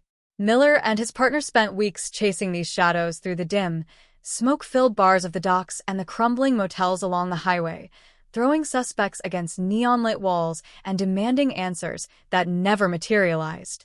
Every lead turned out to be a dead end, a false boast from a petty criminal looking for leverage, or the drug-induced delusions of a drifter passing through town. The realization was sickening. The killer didn't belong to the criminal underbelly. He wasn't a known thief or a violent offender with a rap sheet that could be pulled from a filing cabinet. He was someone who lived in the sunlight, a man with a regular job, a polite smile, and a clean record, a wolf disguised so perfectly in the skin of a sheep that he could walk past a police cruiser without his heart rate increasing by a single beat. By the spring of 1977, the public hysteria had begun to wane, replaced by the short memory of a society rushing toward the end of a turbulent decade. The deadbolts remained on the doors and the windows stayed locked, but the immediate, Visceral terror that had paralyzed Sacramento had softened into a dull, underlying anxiety. The media had moved on to other tragedies, a high-profile kidnapping in the South, a political scandal in the capital, a new economic crisis that dominated the nightly broadcasts. Dana's name was rarely mentioned on the evening news anymore, her face relegated to occasional anniversary segments that felt more like historical retrospectives than active appeals for justice. The investigative task force was officially dissolved, its members scattered back to robbery, vice, and traffic divisions, leaving Miller as the sole custodian of a ghost story that no one else wanted to hear. Miller spent his weekends driving the grid of Sacramento, tracing and retracing the route Dana had walked on that fateful July night, trying to see the city through the eyes of the predator. He would park his car near the diner, watching the late-shift workers step out into the cool night air, wondering if the killer was sitting in another parked car just a few spaces down, selecting his next target with the same cold detachment. He began to realize that the choice of Dana Bennett might not have been a random coincidence. The killer had likely watched her for days, perhaps weeks, learning her schedule, mapping her vulnerabilities, and waiting for the perfect alignment of circumstances to strike. It was a terrifying thought, that a human being could be stalked like game in an urban forest, their every move catalogued by a silent observer who was merely biding his time until the trap could be sprung with absolute certainty. The case file grew thicker not with new evidence, but with the administrative sediment of a dying investigation, interdepartmental memos, requests for lab reevaluations that came back negative, and polite letters of condolence from state officials that read like pre-written scripts. The physical evidence sat undisturbed in the basement property room, sealed in brown paper bags that smelled of dust and old cardboard, a collection of tragic relics that held the key to a mystery that science could not yet unlock. The specialized vacuum bags used to sweep the apartment floor, the fingernail scrapings, the blood-stained fabric from the mattress. All of it was preserved with meticulous care, yet it remained completely useless in an era where forensic technology was limited to basic blood typing and primitive fingerprint analysis. The killer's biological blueprint was locked inside those bags, a hidden code waiting for a future generation to invent the key that could decipher it. As the years rolled into the late 1970s, the psychological burden of the unsolved murder began to erode Miller's personal life, his marriage fracturing under the weight of his obsession with a dead girl he had never met. He would wake up in the middle of the night, sweating, his mind racing with hypothetical scenarios, convinced that he had missed some small, crucial detail in the initial reports. He would reread the interviews with the neighbors, looking for a contradiction, a hesitation, or a subtle lie that had slipped past him during the chaos of the first 48 hours. But the pages offered no revelation. They were just a monument to human fallibility, a record of people who had looked but hadn't seen, who had heard noises but dismissed them as the wind, completely unaware that an execution was taking place just feet from their own beds. The turn of the decade brought a wave of new technology to law enforcement, with the introduction of early computerized filing systems and interstate networks that promised to bridge the communication gaps between distant jurisdictions. Miller felt a surge of hope as he entered Dana's case data into the new system, believing that a match would instantly flash on the screen, linking her murder to a suspect arrested in another state. But the green text on the monitor remained blank, offering no connections, no patterns, and no miraculous breakthroughs. The Phantom remained an island, an isolated incident of pure malice that refused to fit into the broader matrices of criminal behavior that the experts were trying to construct. The monster had vanished completely, leaving behind a void that swallowed every attempt to map his movements or understand his motives. In 1982, a fresh blow struck the remaining fragments of the investigation when Miller was forced into mandatory retirement due to a failing heart, his badge taken from him before he could fulfill the promise he had made to himself in that blood-stained bedroom. He packed his personal notes into a cardboard box, his hands shaking as he walked out of the precinct for the last time, leaving the official file in the hands of a young detective who hadn't even been out of high school when Dana died. The transition was polite but dismissive. The new generation of law enforcement looked at the 1976 cold case as a relic from a primitive era, a tragic curiosity that had zero probability of being solved in a city that was now dealing with modern gangs, crack cocaine, and an explosion of urban violence. The Phantom of Sacramento was officially buried in the archives, a ghost locked in a steel drawer, completely forgotten by a world that was moving too fast to look back. Yet, 300 miles away, in a quiet, tree-lined neighborhood in Oregon, an ordinary man was tending to his garden, his hands digging into the fertile soil as he watched his young children play on the lawn. He was a polite man, a reliable neighbor who always offered to help with home repairs, a husband who never raised his voice and always remembered his anniversary. To anyone who saw him, he was the definition of the American dream, a stable, hard-working citizen who had built a peaceful life out of the ashes of a turbulent youth. No one who looked into his calm, clear eyes could see the reflection of a July night in 1976. No one could hear the echo of a scream that had been cut short by his own hands, and no one knew that the hands now planting flowers had once held a blade with the terrifying precision of a surgeon.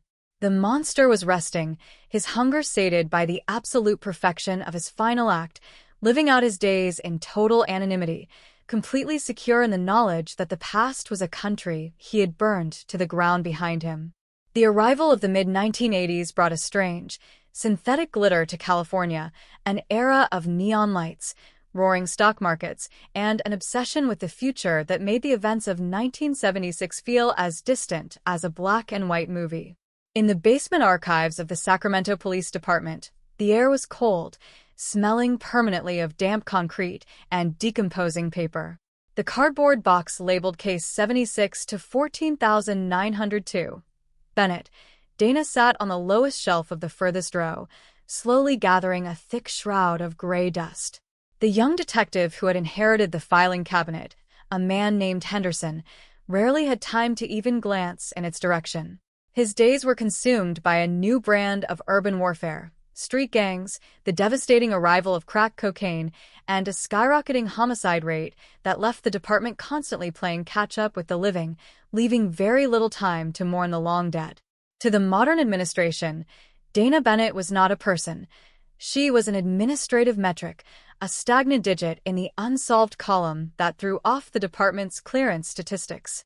Yet, the ghost of that July night refused to be completely evicted from the consciousness of those whose lives it had touched.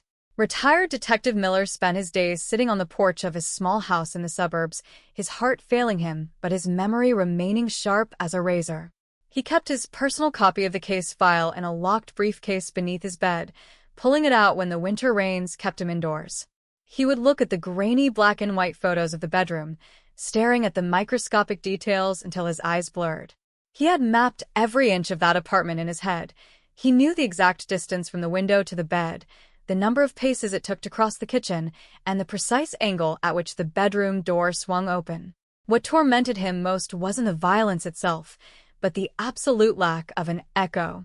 Most killers left a footprint somewhere, a loose tongue at a bar, a pawned piece of jewelry, a sudden change in behavior that caught the attention of a suspicious landlord. But this one had simply walked away, stepping across the threshold of the crime scene and instantly blending back into the background of ordinary life.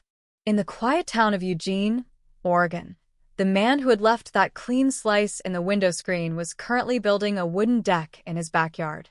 Arthur Vance was now in his mid-30s, his hair thinning slightly at the temples, wearing a flannel shirt and a pair of mud-stained work boots. He was a meticulous carpenter, measuring twice and cutting once, his hands steady as he drove long nails into the cedar planks. His neighbors often leaned over the fence to compliment his craftsmanship, remarking on how fortunate his wife and young children were to have such a handy, reliable man around the house. Vance would smile, wipe the sweat from his brow with a clean handkerchief, and offer a polite, soft-spoken thank you. He was a man who took pride in his invisibility. He had engineered a life that was completely devoid of friction, a perfect, frictionless surface that gave the world absolutely nothing to grip onto. He did not drink to excess, he paid his taxes early, and he attended church every Sunday, sitting in the middle pews, his voice blending perfectly into the choir. The dark current that had driven him through the streets of California a decade prior was still there, locked deep within a vault in his mind, but it was dormant, pacified by the sheer perfection of his final execution. He had achieved the ultimate artistic expression of a predator. He had committed the perfect crime, and he had survived it. Back in Sacramento, the late 1980s saw a massive renovation of the old police headquarters, a chaotic logistical undertaking that threatened to scatter the historical records into the wind. Boxes of old evidence were tossed into plastic bins and moved across town to a warehouse near the rail yards, an environment that was hot in the summer and freezing in the winter. During the move, the paper bag containing the fabric samples from Dana Bennett's bed was accidentally mislabeled, placed into a crate marked for destruction or long-term storage of resolved property crimes. It was a bureaucratic miracle that the box wasn't thrown into an incinerator. Instead, it was pushed into a dark corner beneath a stack of old ledger books, forgotten by the movers, forgotten by the system, and insulated from the world by a mountain of forgotten history. For nearly 5 years, the physical evidence of California's most elusive killer lay in absolute darkness, a silent witness waiting for the world to change enough to understand what it was holding. By 1992, the landscape of criminal forensics was undergoing its first major seismic shift with the introduction of early polymerase chain reaction, PCR, DNA testing. Newspapers ran sensational articles about how a single drop of blood could now convict a man decades after a crime, causing a wave of anxiety to ripple through the prisons and hidden communities of aging offenders across the nation. In Oregon, Arthur Vance read these articles in the morning paper while sitting at his kitchen table, his hand steady as he lifted his coffee cup to his lips. He did not panic. He knew that the technology required a clean, substantial sample, something he was certain he hadn't left behind. He recalled the absolute cleanliness of his exit, the gloves he had worn, the care he had taken to ensure that not a single hair, drop of sweat, or thread from his clothing remained in that room. He viewed the rise of forensic science not as a personal threat, but as an intellectual challenge, a set of rules that applied only to the sloppy, impulsive criminals who populated the evening news. He was different. He was a ghost, and science could not trap what it could not see. In 1995, a sudden, tragic fire swept through the residential neighborhood where Dana Bennett's parents lived, destroying their family home and consuming every physical reminder of their daughter's existence. Her childhood drawings, her high school yearbooks, and the few paintings that had escaped the crime scene were turned to ash in less than an hour. Her mother, whose health had been declining for years, passed away 3 months after the fire, her heart finally giving out under the weight of a double grief that had no end. Her father was left completely alone in a rented apartment, a frail old man surrounded by cheap furniture and white walls, his memory of his daughter's face beginning to fray at the edges like an old photograph left in the sun. He would call the police station once a year, always on July 14th, his voice cracking as he asked if there was any news, any progress, any hope. The young desk officers who took the calls would look up the case number, see the word cold stamped in faded red ink on the digital record, and give him the same polite, scripted response. The case remains open, sir, but there are no active leads at this time. The turn of the millennium arrived with a burst of digital paranoia, the world obsessing over the Y2K bug and the dawn of a new century, while the crimes of the mid-20th century were pushed even further down the memory hole. In 2002, Detective Henderson, now a seasoned captain nearing his own retirement, decided to clean out the old warehouse as part of a modernization initiative to digitize the department's archive. While sorting through the crates near the rail yards, a young clerk pulled out a water-damaged box from beneath a pile of rotting ledgers, the bottom giving way to reveal a brown paper bag with a faded, handwritten tag. Bennett, Dana. Crime scene 76 to 14,902.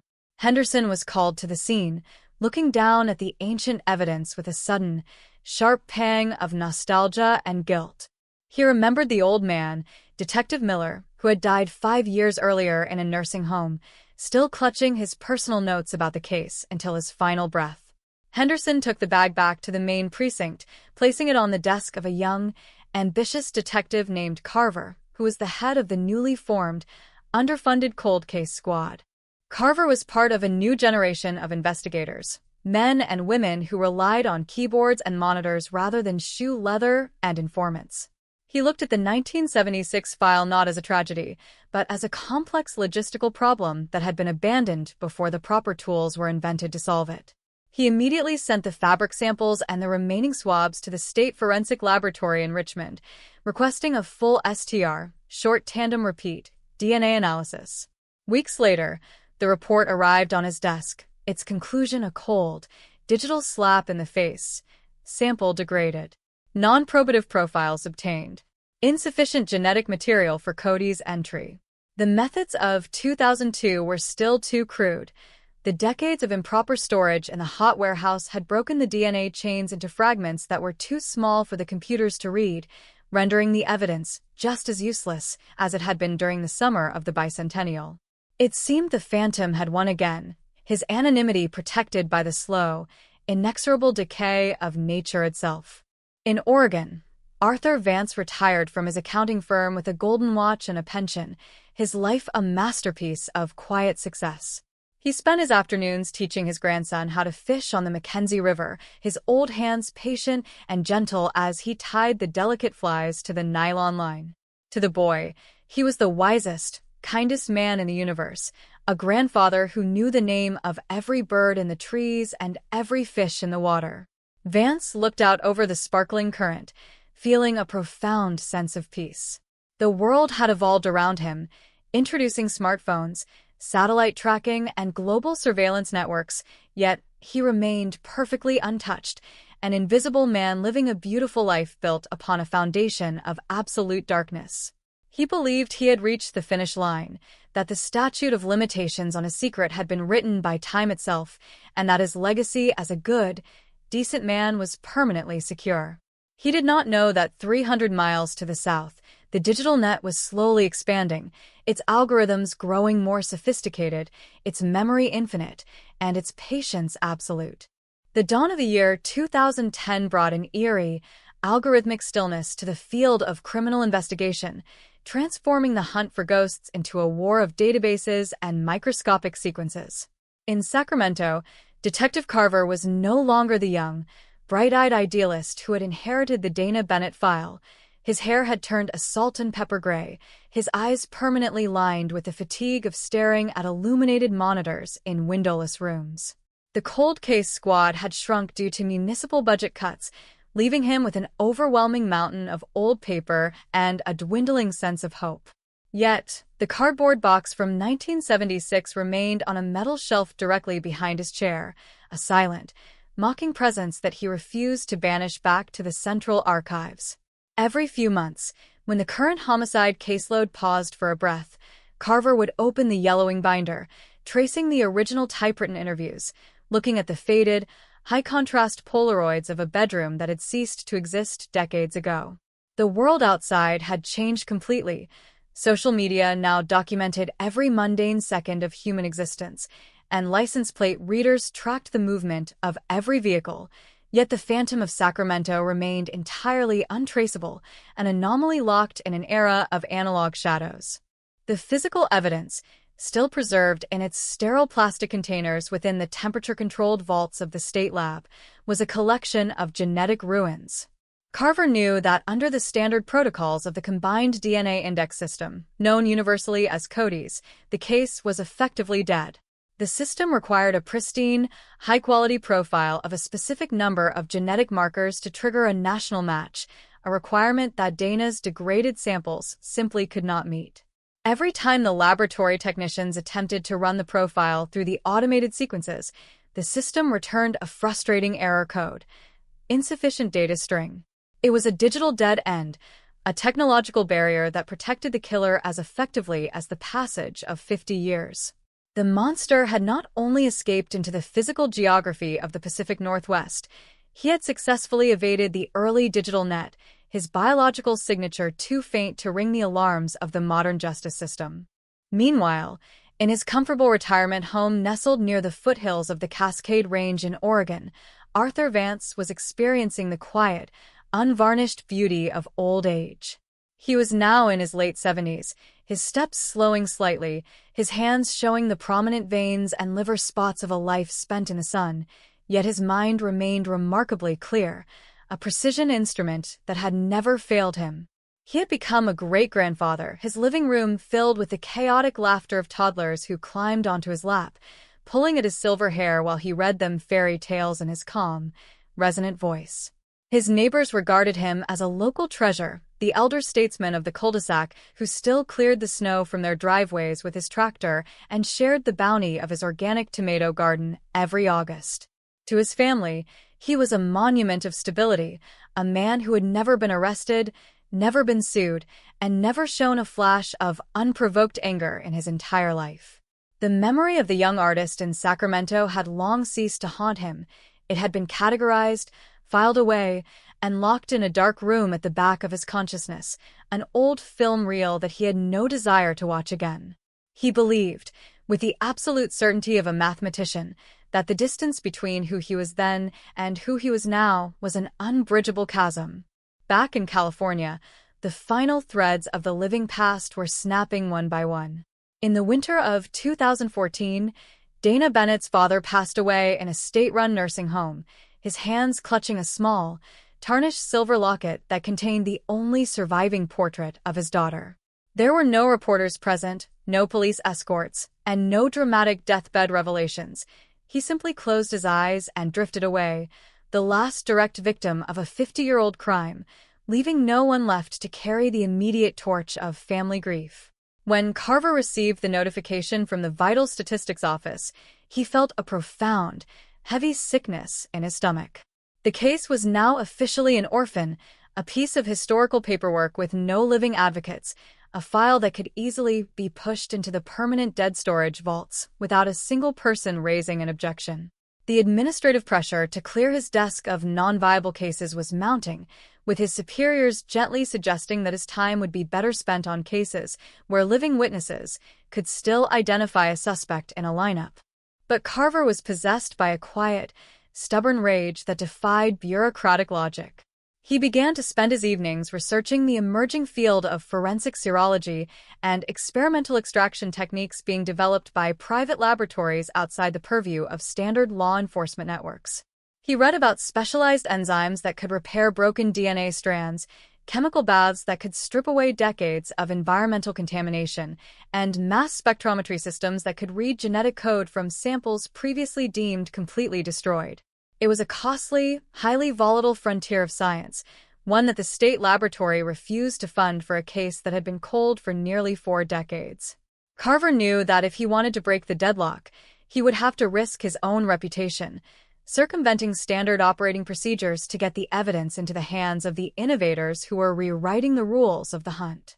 In the summer of 2018, without the explicit authorization of his commanding officer, Carver personally drove the preserved clothing samples from Dana Bennett's file across the state line to a private genomics corporation located in a sleek, glass-fronted business park in Silicon Valley.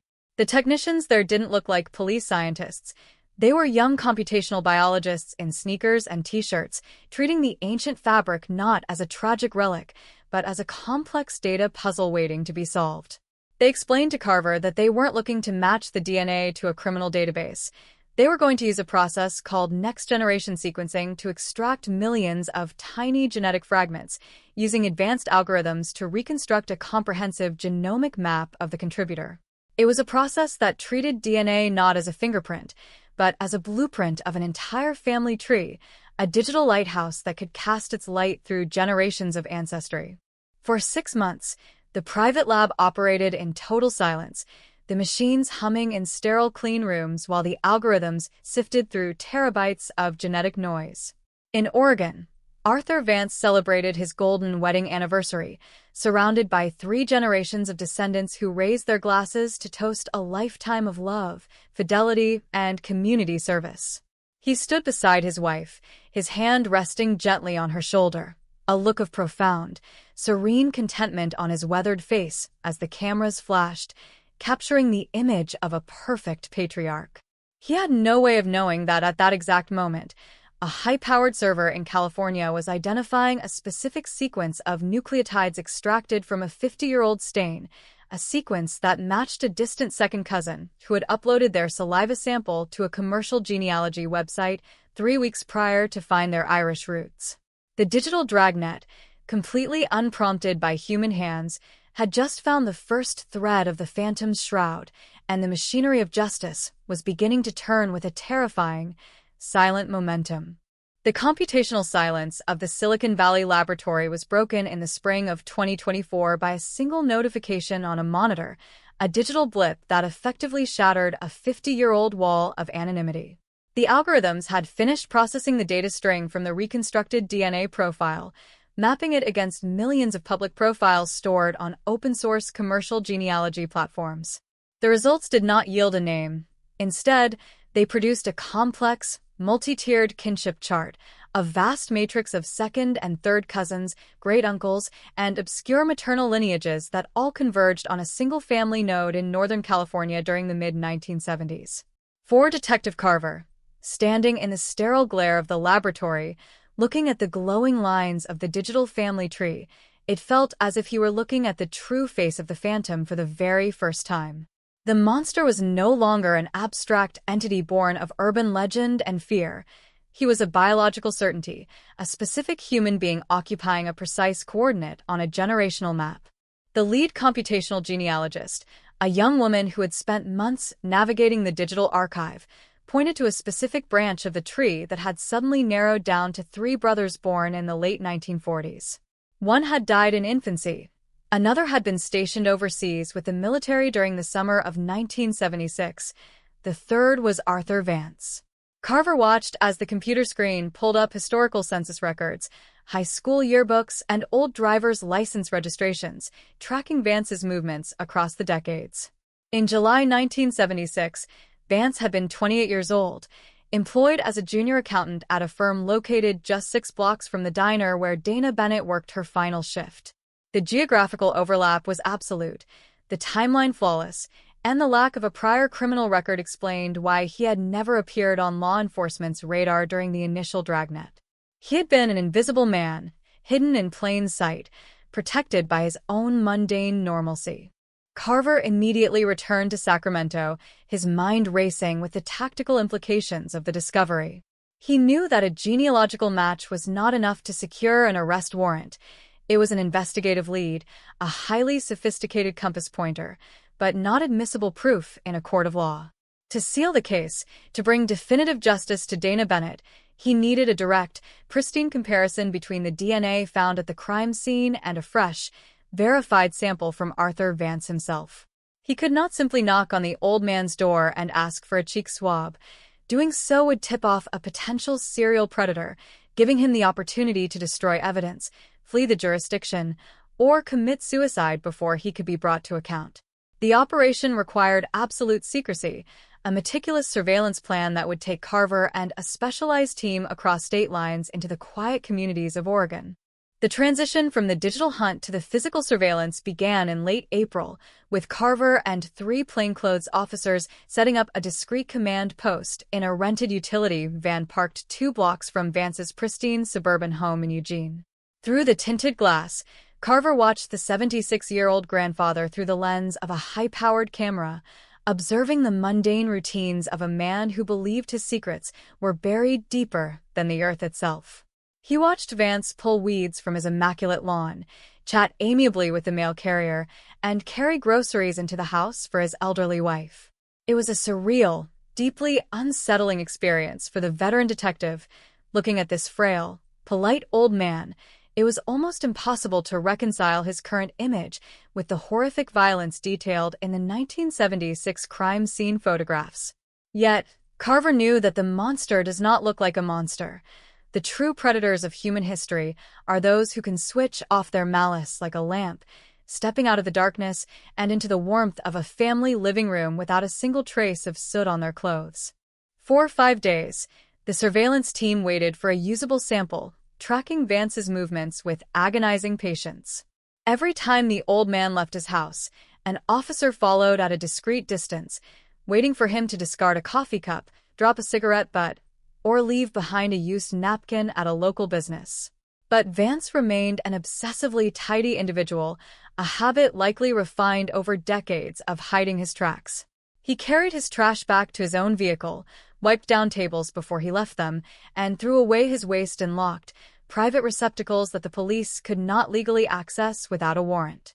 The detectives were growing frustrated, the administrative clock ticking loudly in their heads, knowing that every hour they spent in Oregon increased the risk of their presence being compromised by the watchful neighbors of the close-knit retirement community.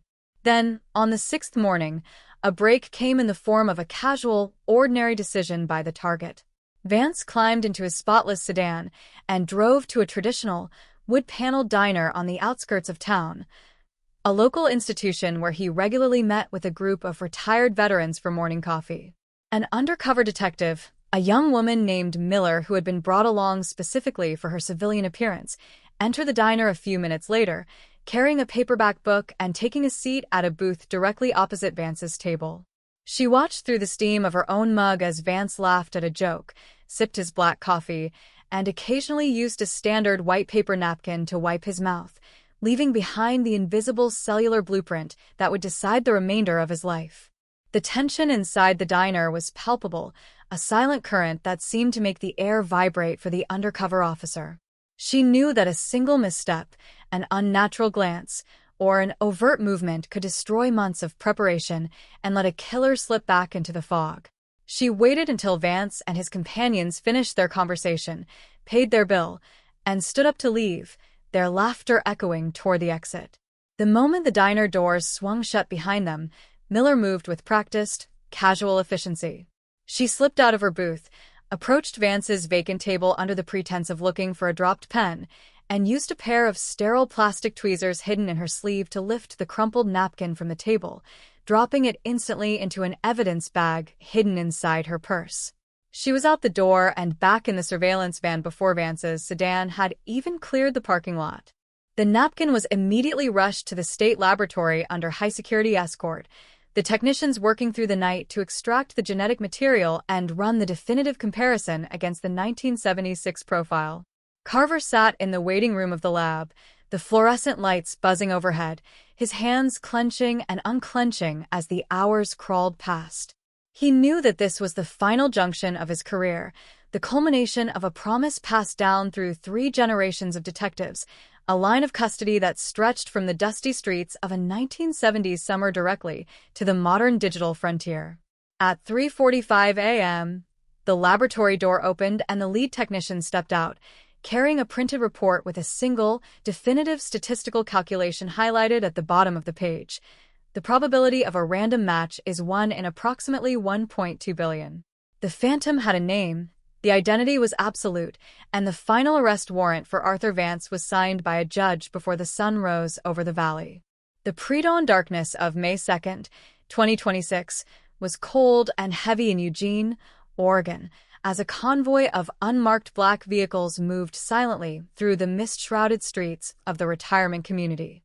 There were no sirens, no flashing lights, and no dramatic announcements over loudspeakers. The operation was designed with the quiet, devastating efficiency of a surgical strike. Inside the lead vehicle, Detective Carver adjusted his tactical vest, his fingers resting on the cold steel of his service weapon, his heart rate steady despite the immense historical weight of the moment. He looked out the window at the manicured lawns and the dark, sleeping houses, realizing that the old man inside the target residence had spent exactly 50 years enjoying the peace and safety that he had violently ripped away from Dana Bennett on a similar night in 1976.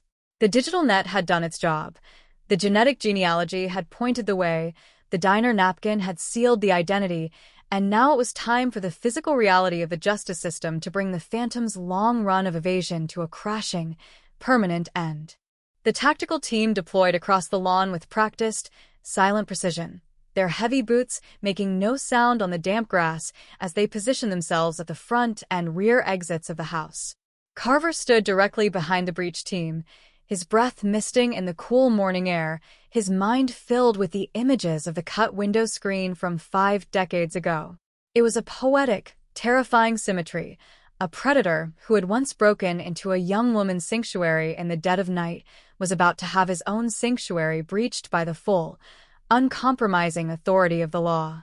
The lead officer gave a sharp, definitive nod, and the heavy battering ram struck the front door with a sound like a thunderclap, shattering the deadbolt and echoing through the quiet neighborhood like a gunshot.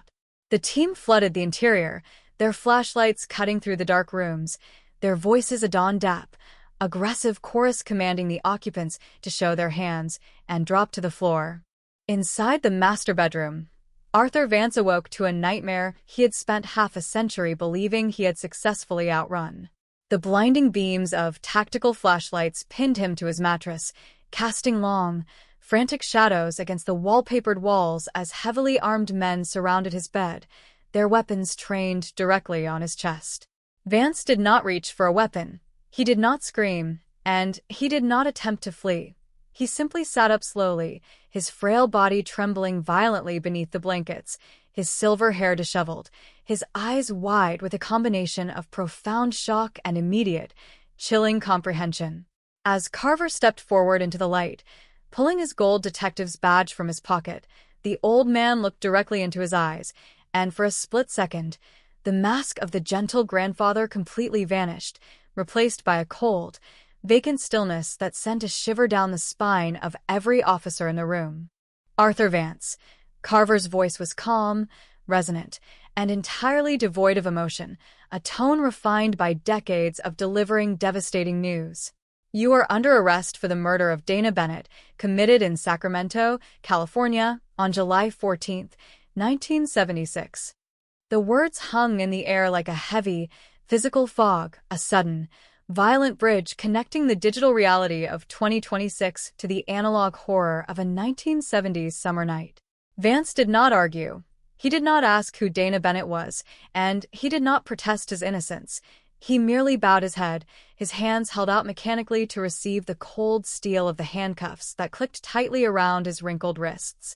His wife, awakened by the chaos, began to weep hysterically in the corner of the room, her voice a shrill, desperate sound that provided the only soundtrack to the final defeat of a monster who had lived a lie for 50 years. As Vance was led out of his house in his pajamas, his steps slow and faltering, the neighbors began to emerge onto their porches, their faces pale with disbelief as they watched the neighborhood patriarch being bundled into the back of an unmarked police cruiser. They looked at the armed men, the tactical gear, and the grim-faced detectives, trying to reconcile the image of the man who had helped them fix their lawnmowers and shared his garden harvest with the terrifying reality of a fugitive serial predator. The shock was immediate and visceral, a quiet contagion that transformed the peaceful suburban cul-de-sac into a true crime scene, where every memory of the old man's kindness was suddenly infected by the realization of what those same hands had done in the dark of a California apartment half a century ago. The drive back to the local precinct was conducted in absolute silence, Vance staring out the window at the passing streetlights, his expression completely unreadable. Carver sat in the front seat, occasionally glancing at the rearview mirror, watching the man who had baffled 3 generations of homicide investigators. The paperwork had already been processed, the interstate extradition waivers prepared in advance, ensuring that Vance would not spend a single unnecessary night in Oregon. The destination was Sacramento, the city where his dark journey had begun, a place that had waited 50 years to look its monster in the face. The wheels of justice, though agonizingly slow, were now turning with a terrifying, unstoppable velocity, and the final chapter of California's most elusive cold case was officially underway. The paperwork for the interstate transfer moved through the bureaucratic channels with an unprecedented, ferocious velocity, slicing through decades of legal inertia in a matter of hours. By the afternoon of May 3, 2026, Arthur Vance was sitting in the cramped cabin of a state-chartered transport plane, his wrinkled wrists bound by heavy transport chains that clinked rhythmically against the metal frame of his seat. Outside the small window, the rugged green canopy of the Oregon wilderness gradually flattened into the sprawling, sun-baked grid of the Sacramento Valley, the very landscape he had fled 5 decades earlier after leaving a young woman to die in her own blood. He looked out at the shimmering horizon with the detached, vacant gaze of a tourist, showing no signs of the internal terror that usually grips a man facing the absolute end of his freedom.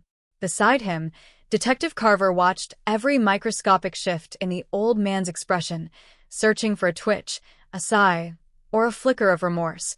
But Vance remained a monument of chilling compliance, a perfect sociopath who had worn his mask of normalcy for so long that his true skin had completely withered away.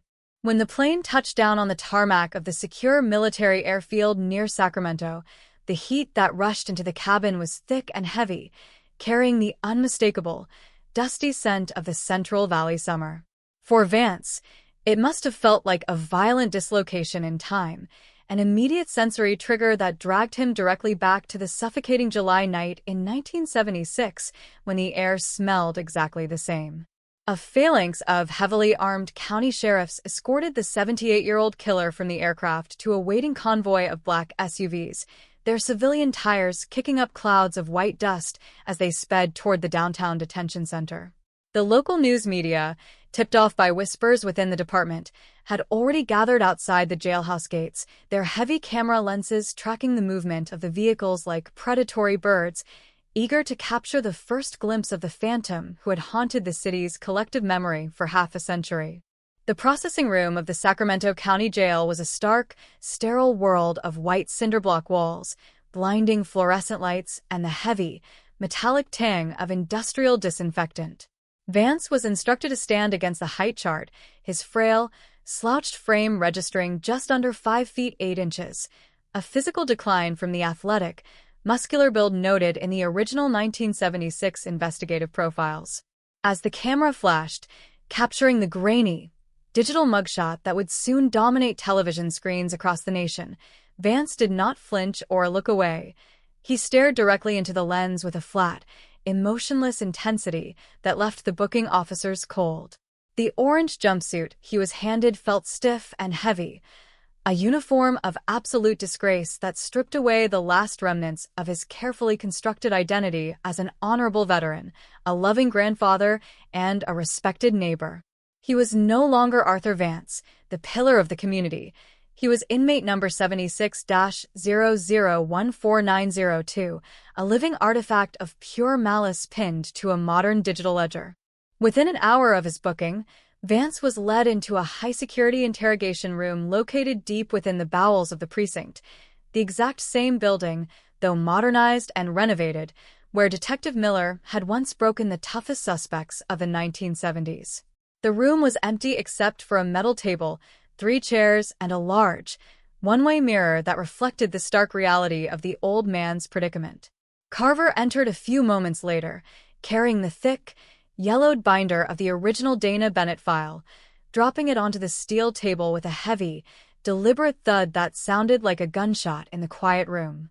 He sat down opposite the killer, leaning forward, his eyes locking onto the weathered face of the man who had stolen the future of a talented young artist before she even had a chance to live it. 50 years, Arthur, Carver said, his voice dropping to a low, gravelly whisper that seemed to vibrate through the small space. 50 years of birthdays, Christmases, and summer vacations that you stole from Dana Bennett while you lived a beautiful, unpunished life in the suburbs. Did you ever think about her? Did you ever see her face when you looked at your own daughters? Vance remained silent, his cuffed hands resting quietly on his lap, his breathing slow and regular, completely unfazed by the emotional weight of the question. He looked at the yellowed pages of the binder, his eyes scanning the faded typewritten font of the original police reports as if he were reviewing a routine corporate ledger rather than the graphic chronicle of his own monstrous behavior. The silence stretched on for several minutes, a heavy, suffocating entity that Carver refused to break, knowing that the pressure of the unsaid was often the most effective weapon in an interrogation room. Finally, Vance leaned forward slightly, the chains on his wrists rattling against the table, his voice cracking with the dry, raspy timbre of old age when he finally spoke. "You think you've found a monster, Detective," Vance said, his tone entirely devoid of anger or panic, carrying instead a terrifyingly calm, matter-of-fact certainty. "But all you've found is an old man who outlived his past. The world you're trying to avenge doesn't exist anymore. The people who cared about that girl are dead, and buried. What do you hope to accomplish by putting a man in a wheelchair behind bars? Carver felt a hot, surging wave of fury tighten his jaw, but he kept his expression perfectly neutral, refusing to give the killer the satisfaction of an emotional reaction. He opened the binder, pulling out a glossy, high-contrast print of a charcoal sketch Dana had been working on before her life was extinguished, the tree line outside her window, frozen in mid-stroke. "The past doesn't die just because you bury it, Arthur," Carver replied, sliding the image across the table until it rested directly under the old man's trembling fingers. "Dana's family might be gone, but her voice is still here, locked inside the DNA you left on her clothes. That digital profile is a permanent, unchangeable record of what you did in the dark. It doesn't age, it doesn't forget, and tonight it's going to convict you." For the very first time since his arrest, a microscopic crack appeared in Vance's composure. His eyes lingered on the sketch, his chest rising and falling with a slightly quicker rhythm, realizing that the invisible, biological ghost he had left behind in 1976 had finally grown strong enough to drag him down into the grave of his own making.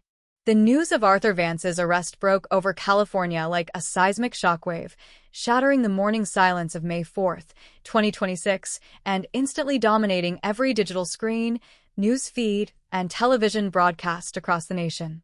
For a public accustomed to the rapid, ephemeral cycle of modern scandals, the revelation of a 50-year-old serial monster living disguised as an ordinary grandfather in the Pacific Northwest was a staggering, visceral jolt. Headlines screamed from major journalistic outlets: Sacramento 1976 cold case blown open, genetic genealogy unmasks aging suburban patriarch as phantom killer, the final victim gets justice. Images of Vance, juxtaposing a grainy, high-contrast black and white photo from his 1970s residency with his stark, modern orange jumpsuit mugshot, spread across social media networks like wildfire, triggering a wave of public fascination, horror, and intense retrospection. The quiet retirement community in Eugene, Oregon, was suddenly besieged by satellite trucks, investigative reporters, and true crime documentarians, all trying to understand how a man who spent his days volunteering at the library could have hidden a legacy of pure, calculating violence within his own soul. Inside the secure administrative offices of the Sacramento County District Attorney's Office, the atmosphere was charged with a dawn dap, electric energy as a team of elite prosecutors prepared the formal indictment against the aging predator. The legal architecture of the case was a complex, delicate masterpiece, bridging two completely different eras of the American justice system.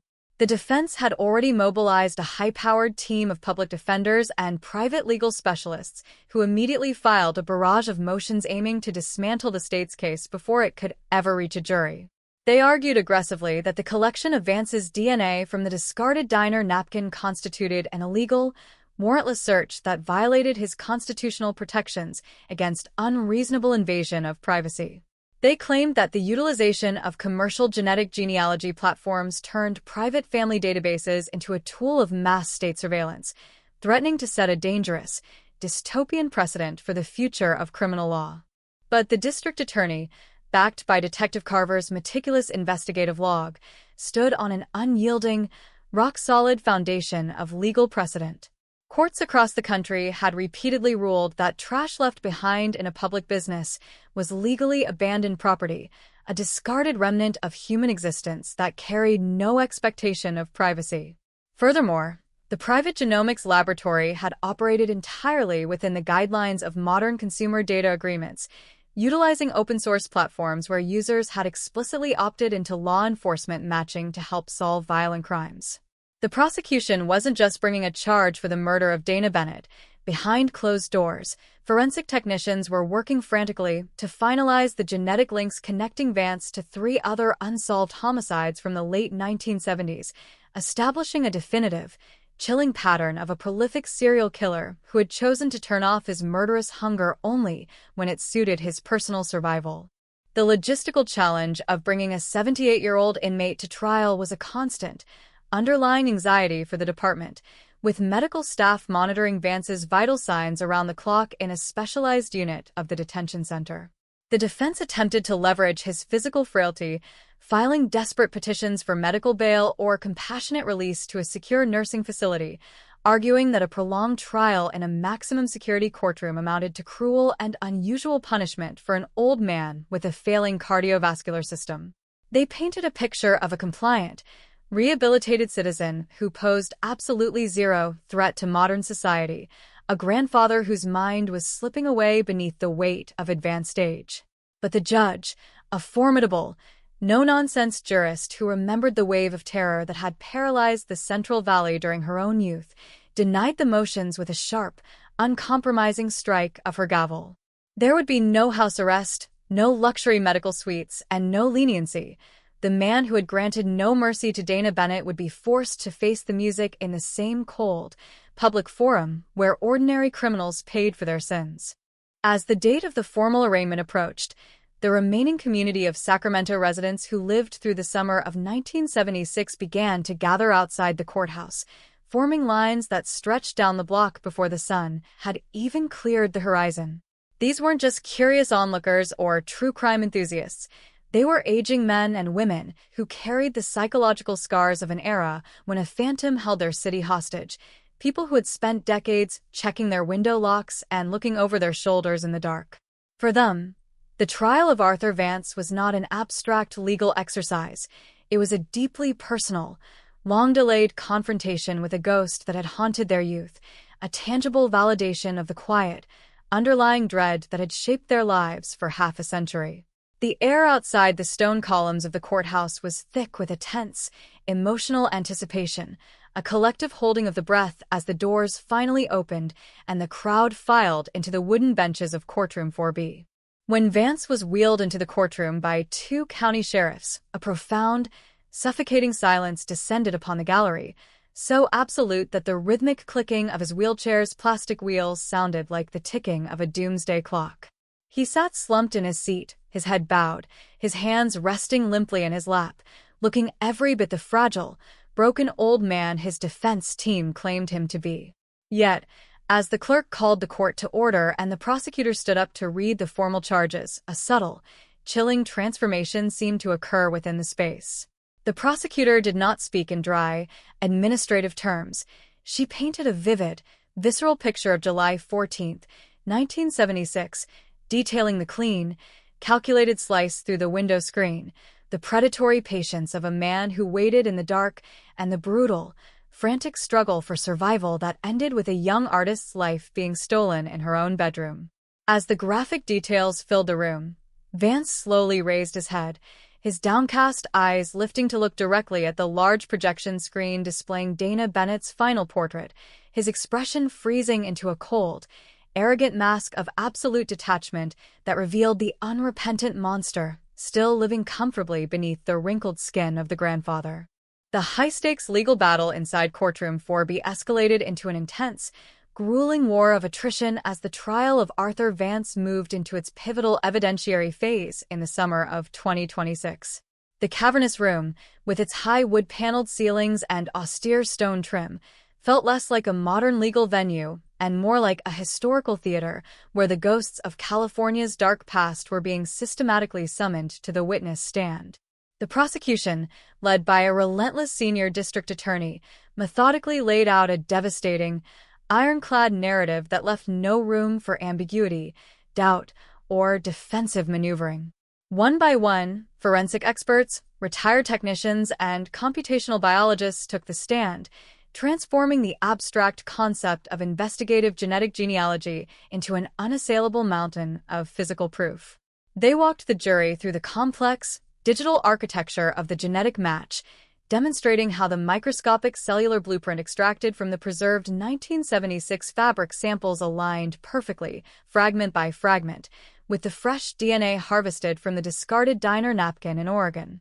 The defense team, realizing the near-impossible odds of defeating the biological evidence, pivoted to a highly aggressive strategy of psychological obfuscation and procedural technicalities. They cross-examined Detective Carver for hours, attempting to paint his decades-long dedication to the case as an unhinged, career-ending obsession that compromised the integrity of the chain of custody. They pointed to the chaotic 1980s headquarters renovation, highlighting the years the evidence box spent sitting in the hot, unmonitored rail yard's warehouse, suggesting that environmental contamination or administrative negligence could have cross-contaminated the fabric samples. The lead defense attorney leaned heavily over the podium, his voice booming through the silent gallery as he demanded to know how the state could guarantee that a microscopic speck of organic material hadn't been transferred from another file during 50 years of bureaucratic mishandling. But Carver stood ground on the witness stand, his composure rock solid, his voice calm and steady as he detailed the pristine, airtight seals of the inner plastic evidence canisters that had protected Dana Bennett's silent testament from the ravages of time and human error. The emotional peak of the state's case arrived when the prosecution introduced the historical testimonies of the initial responding officers, reading aloud the typewritten, faded field notes of Detective Miller, who had passed away in a nursing home decades prior without ever seeing his hunt completed. The words, recorded in the immediate, raw aftermath of the 1976 crime, brought the visceral, terrifying reality of that July night crashing into the modern, air-conditioned comfort of the 2026 courtroom. The prosecutor read descriptions of the overturned easel, the broken charcoal pencils scattered across the floor, and the violent, frantic splashes of blood that told the story of a young artist who fought with every ounce of her remaining strength against an invisible, faceless monster. Members of the gallery openly wept. The remaining distant relatives of the Bennett family clutched each other's hands in the front row, and even the hardened members of the jury turned their heads away from the defense table, unable to look at the frail old man who sat in his wheelchair with a look of smug, icy indifference. As the trial entered its third week, the prosecution delivered its final, devastating surprise, a motion to introduce circumstantial evidence linking Vance's genetic signature to 3 other unsolved cold cases across Northern California from the late 1970s. The defense erupted in fierce, frantic objections, arguing that introducing uncharged historical crimes would fundamentally prejudice the jury and deny their client a fair trial based strictly on the indictment at hand. The judge ordered the jury to step out, convening an emergency, closed-door hearing at the bench to evaluate the scientific validity of the state's broader claims. For 6 hours, the courtroom became an intense scientific seminar, with molecular forensic specialists proving that the unique, highly specific degradation pattern of the suspect's DNA found at the other 3 cold case scenes matched the Sacramento sample down to a mathematical certainty, revealing the definitive, horrifying footprint of a systematic serial predator who had successfully erased his tracks across multiple counties. The judge ruled in favor of the prosecution, allowing the genetic connections to be entered into the record as evidence of a common plan, scheme, and unique criminal methodology.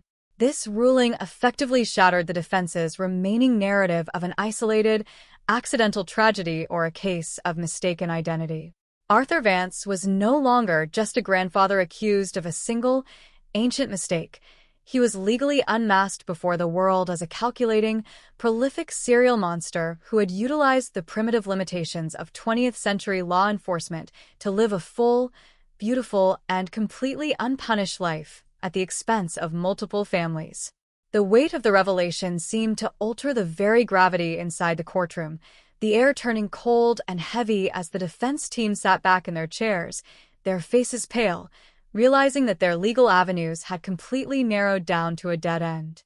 When the time came for closing arguments, the lead prosecutor did not rely on complex legal jargon or algorithmic slides. She walked over to the jury box, holding the small charcoal sketch of the valley tree line that Dana Bennett had been drawing before her sanctuary was breached. Exactly 50 years ago, a young woman looked out her window and saw the beauty of a California sunset, the prosecutor said, her voice dropping to a low, powerful whisper that echoed off the wood-paneled walls. She didn't know that a monster was watching her from the dark, mapping her steps, and preparing to steal everything she would ever be. Arthur Vance thought that time was his partner, that if he could just live long enough, the world would forget what he did in that room. But science did not forget. The truth did not degrade. Tonight, you have the opportunity to tell this phantom that his 50-year run of evasion is officially over and that justice, does not have an expiration date. The jury went into deliberation at 1:15 p.m. on a hot Thursday afternoon, the doors of the deliberation room clicking shut with a heavy, definitive sound that signaled the beginning of the final countdown for the Sacramento Phantom. Outside the courthouse, a massive crowd of hundreds of citizens stood vigil in the blazing Central Valley heat, holding signs bearing Dana Bennett's name and portrait, waiting in absolute, tense solidarity for the system to deliver its final verdict. Inside his holding cell beneath the courtroom, Arthur Vance sat alone in the dark, his chains rattling faintly as he breathed, staring at the concrete wall, completely stripped of his family, his community respect, and his mask of innocence, waiting to find out if the biological ghost he left behind in 1976 would finally lock him away in a grave of his own design. The deliberation room stayed locked for exactly 4 hours and 12 minutes, a tense, suffocating stretch of time that felt like another eternity added to the 50-year saga of the Sacramento Phantom. Inside the courtroom, the silence was a physical weight, broken only by the low, anxious murmur of reporters typing updates into their tablets and the rhythmic, metallic ticking of the wall clock above the jury box. Detective Carver sat in the front row of the gallery, his hands clasped tightly between his knees, his eyes fixed on the empty leather chairs where the 12 citizens would soon deliver the final verdict of his career.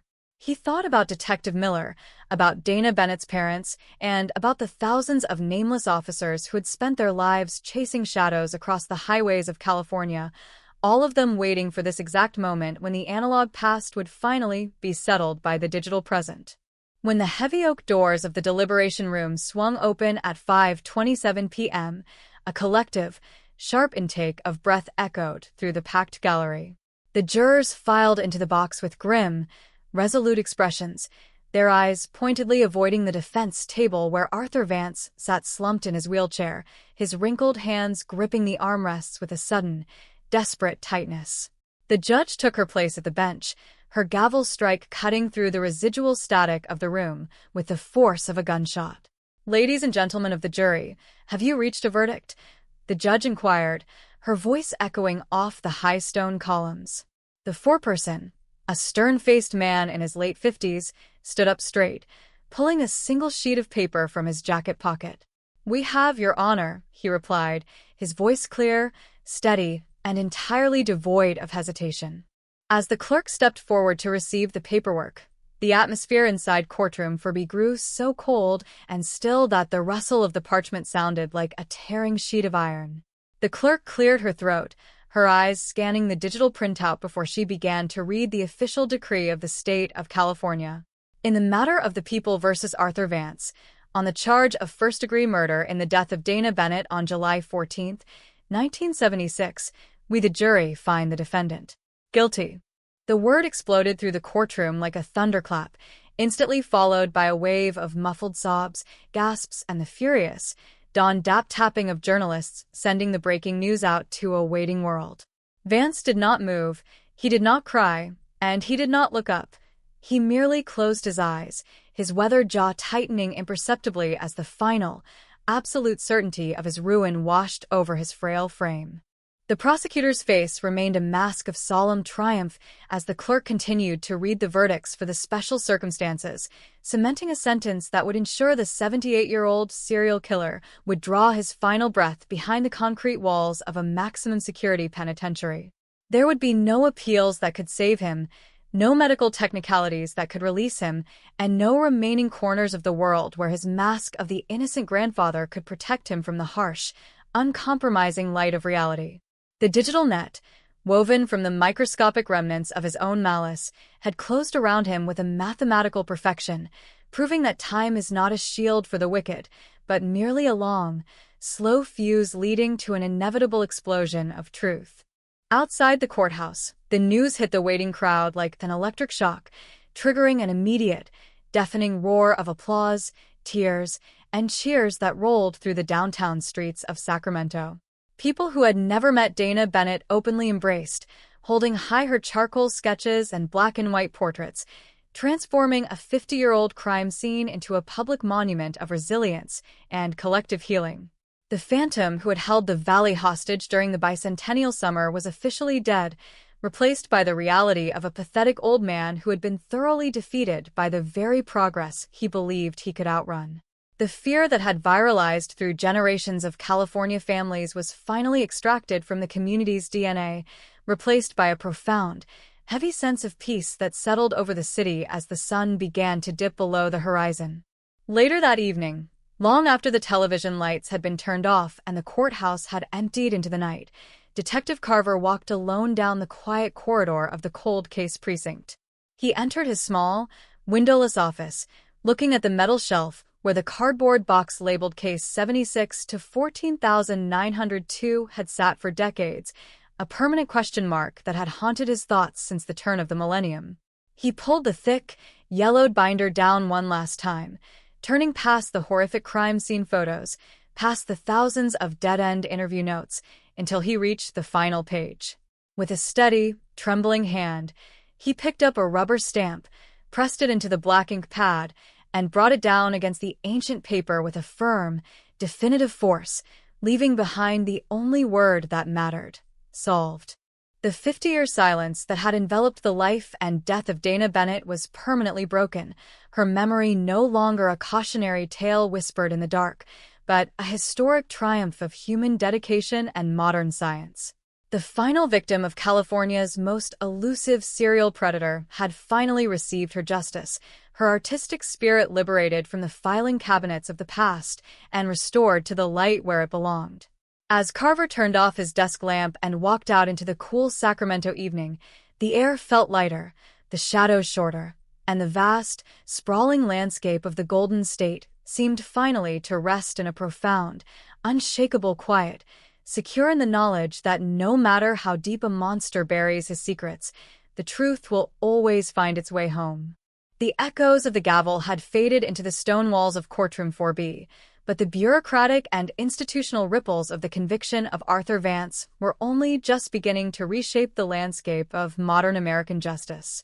As June of 2026 arrived, the Sacramento County Jail adjusted its high-security medical wing to accommodate inmate number 76-0014902, an old man who had traded his comfortable armchair in Eugene, Oregon, for a thin mattress on a steel bunk frame. For the Department of Corrections, Vance was not merely another elderly convict requiring specialized geriatric care. He was a living library of cold cases, a human vault containing the final answers to decades of unsolved disappearances, midnight assaults, and phantom footprints scattered across the Pacific Coast Highway. Detective Carver, far from celebrating his retirement or stepping away from the desk, found himself entering the precinct every morning with a renewed, ferocious focus, knowing that the conviction for the murder of Dana Bennett was not the finish line, but the key that could unlock a dozen other steel drawers in filing cabinets from San Diego to Seattle. The investigative paradigm had fundamentally shifted overnight. Law enforcement agencies across the country were flooded with directives to reevaluate their oldest, most degraded biological evidence, using the exact computational pipeline that had unmasked Vance. The Silicon Valley Genomics Corporation that had extracted the microscopic data string from Dana's clothing was suddenly transformed into a high-security clearinghouse for the nation's deepest mysteries, its servers humming 24 hours a day as they processed terabytes of reconstructed DNA profiles from the mid-20th century. In windowless rooms across the state, young technicians and veteran detectives sat side by side, tracing digital family trees, mapping migrations of suspects who had long believed their identities were safely buried beneath the sediment of time. The Phantom of Sacramento had become a template, a case study demonstrating that no amount of environmental decay, administrative neglect, or chronological distance could insulate a predator from the reach of a generational algorithm. Inside his cell, Vance maintained the same chilling, detached stoicism that had characterized his demeanor throughout the trial. He did not participate in prison programs, he refused visits from the few family members who hadn't completely cut ties with him, and he spent his days staring at the stark white ceiling, his breathing monitored by an electronic patch attached to his chest. When Carver entered the visitors' room for their first post-conviction interview, he carried a stack of missing persons flyers from 1977 and 1978, faded, photocopied faces of young women who had vanished from Northern California during the years Vance was working as an accountant in the valley. Carver slid the first photograph across the glass partition, the image of an 18-year-old student who had disappeared after leaving a campus library on a rainy November night. "The jury has spoken, Arthur. You're never going to see the outside of these walls again," Carver said, his voice dropping into a low, uncompromising cadence that left no room for legal gamesmanship. "The family of this girl has been living in the same darkness you inflicted on the Bennetts for 48 years. They aren't looking for a confession to change your sentence. They just want to know where she is. Give them the piece you took from them." Vance looked down at the photograph, his eyes lingering on the young woman's smile for a long, agonizing minute before he lifted his gaze to meet the detective's.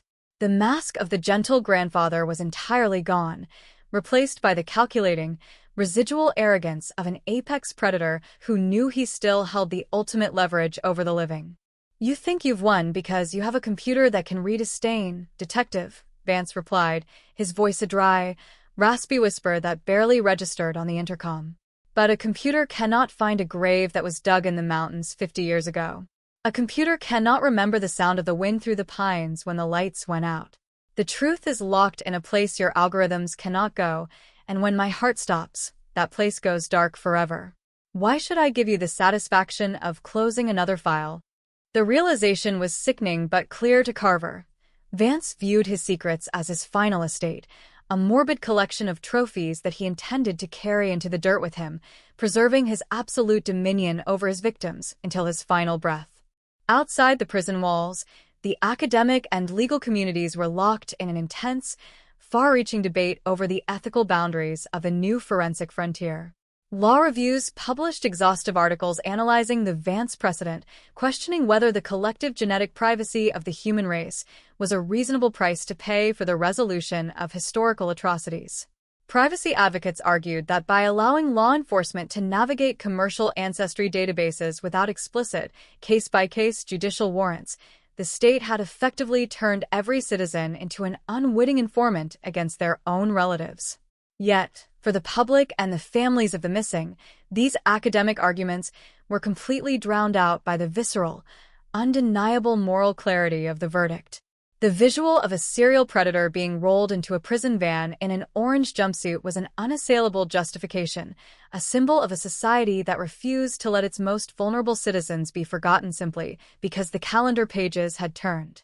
In mid-June, a quiet ceremony was held at the small cemetery where Dana Bennett's parents were buried, a peaceful hillside plot overlooking the golden hills of the Sacramento Valley.